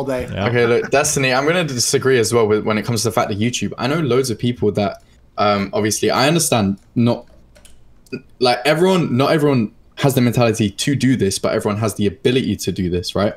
I know loads of people that started off their channel for the first year of their thing was just experimenting, uploading videos and stuff like that. Then during that process, learning about the algorithm and then blowing up from there. One of my clients I help manage is Raz HD on YouTube. He's a FIFA YouTuber, and I picked him up last year. He had 3,000 subscribers. I've still got the DMs. I told him, look, I know about the algorithm. I need to build a case study. Let me help you with your channel and all this stuff. So we went through this whole process.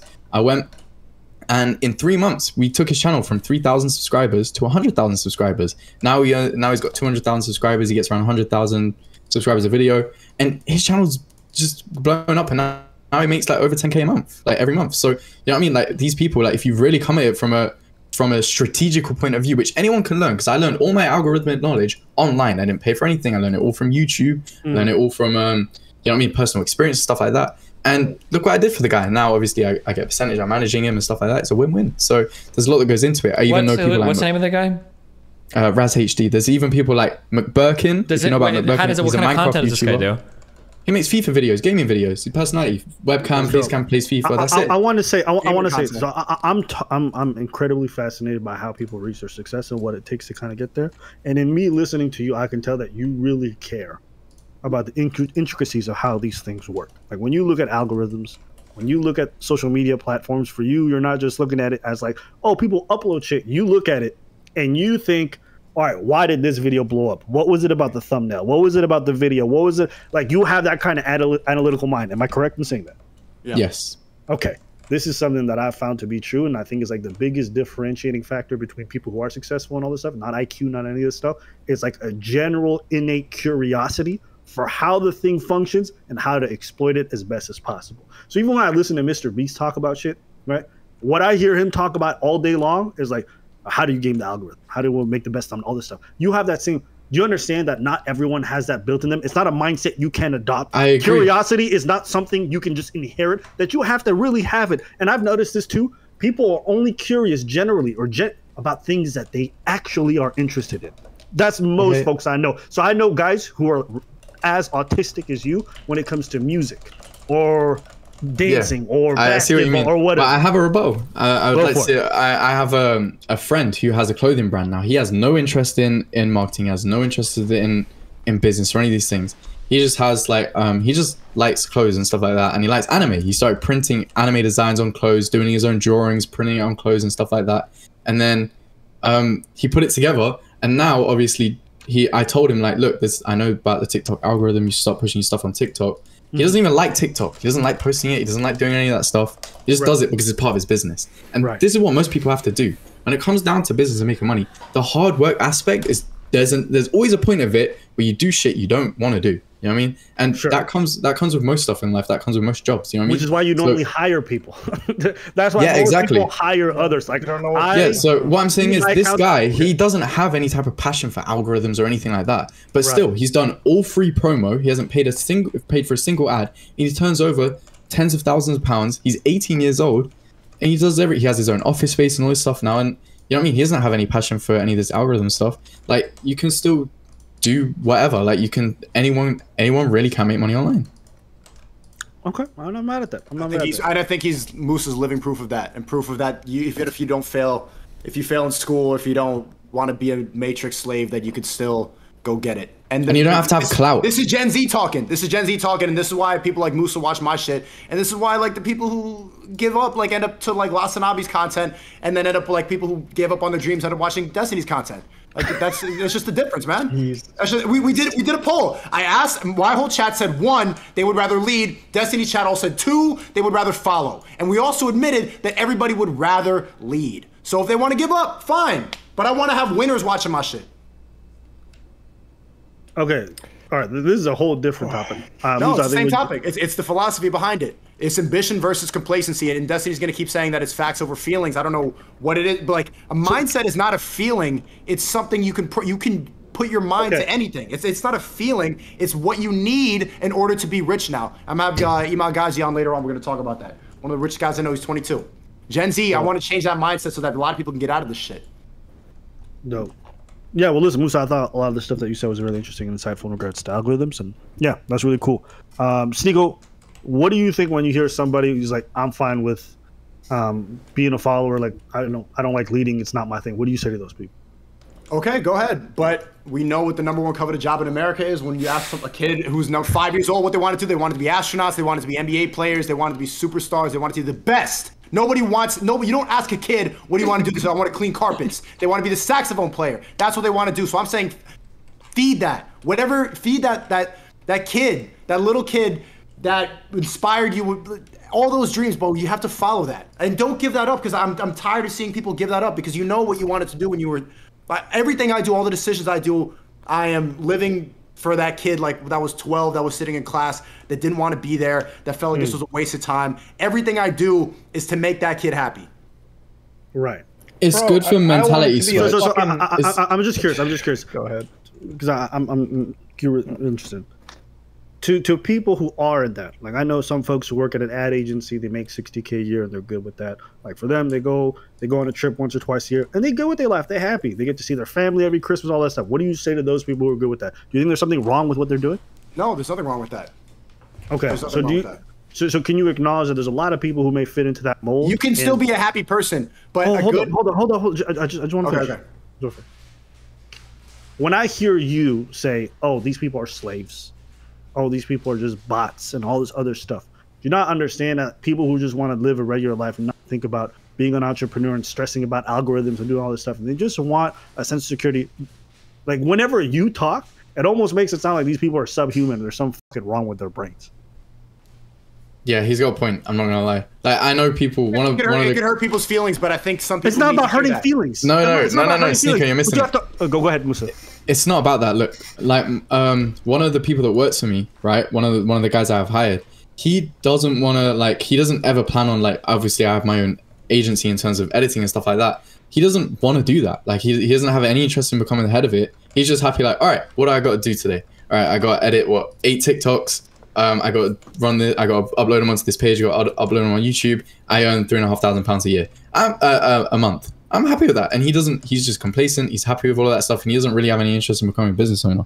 My brother's one of those people. My brother's happy to just go and become like a carpenter or whatever, and then come home play Valorant, and he's happy with that type of lifestyle. I just want to ask you. Let me answer that because I see what you're saying, and it does hurt. A lot of people hear that like the subhuman thing when I call people bots, NPCs. It does hurt because deep down people do have a sense of regret that happened. And then someone that I'm really grateful for that gave me the privilege to be where I'm at is my father. My father had the exact same dream as mine. We went to the same school. He graduated. I didn't. We were both film school. All these photos I have around here are photographs of my dad. He took these pictures, but he gave up on his dream to raise his kids and to have a comfortable life and raise a family. He fully dedicated into raising his family. And that's a decision that he made, and I would not be able to be in this position if he didn't make that decision. I look up to him for that, but still I see there's a regret that he has that scared the shit out of me since I was a little kid. And even though he lives a happy life, he loves his kids, he lives vicariously through me, he still wishes that he could have been that artist that the 6-year-old version of him wanted to be. And that's what I'm talking about. So even he's going to watch this and it's going to make him think, but that's always been my biggest fear. So it's not that I'm trying to like make people subhuman, but I think people need to hear someone like me call you a bot if you give up on life, or else you're not going to, and you're going to hear Destiny and say, well, yeah, I'll clean carpets and be happy. Yeah, you'll be fine, but you won't live life to the fullest. And I think the worst way to live is to have regret. Do you think your dad is unhappy? No, he's a happy guy. And the reason he gets happiness is seeing me succeed. He lives vicariously through me. So right, seeing his seed, the one that he's like invested everything into. His eldest son, seeing his eldest son succeed and fully pursue his passions as an artist and chase my dreams and everything. He knows that the sacrifice he made is the reason that I'm able to do this. Right. But okay, so 2-part question. So if you or dad would have seen you have a really good job, right, making $80K a year, got a girlfriend, stability, all this stuff, do you think he'd be any other unhappy? Do you think he'd be more sad? No, or do you think he'd be just? He would. It's not even happy or sad. It's just fine. He'd be fine. He'd be okay that I'm safe, that I have a comfortable job. It would be fine. But I want exceptional. I'm ambitious. I want everybody in my chat to not let go of that ambition that you have inside of you. Young men are ambitious by nature. We want to conquer. We want to go get it. And then everything we hear in life is to get rid of that. And I hate that mentality. Okay. Musa, I was going to ask you about your employee earlier that you mentioned. When you see your employee, how good is he a really good employee, the one that you mentioned earlier? Yeah. He's awesome, right? And it helps your machine and your cog work really well, right? Yeah, of course. Would you say that people like that are absolutely necessary for bigger empires to grow? He's got a good point, yeah. Yeah.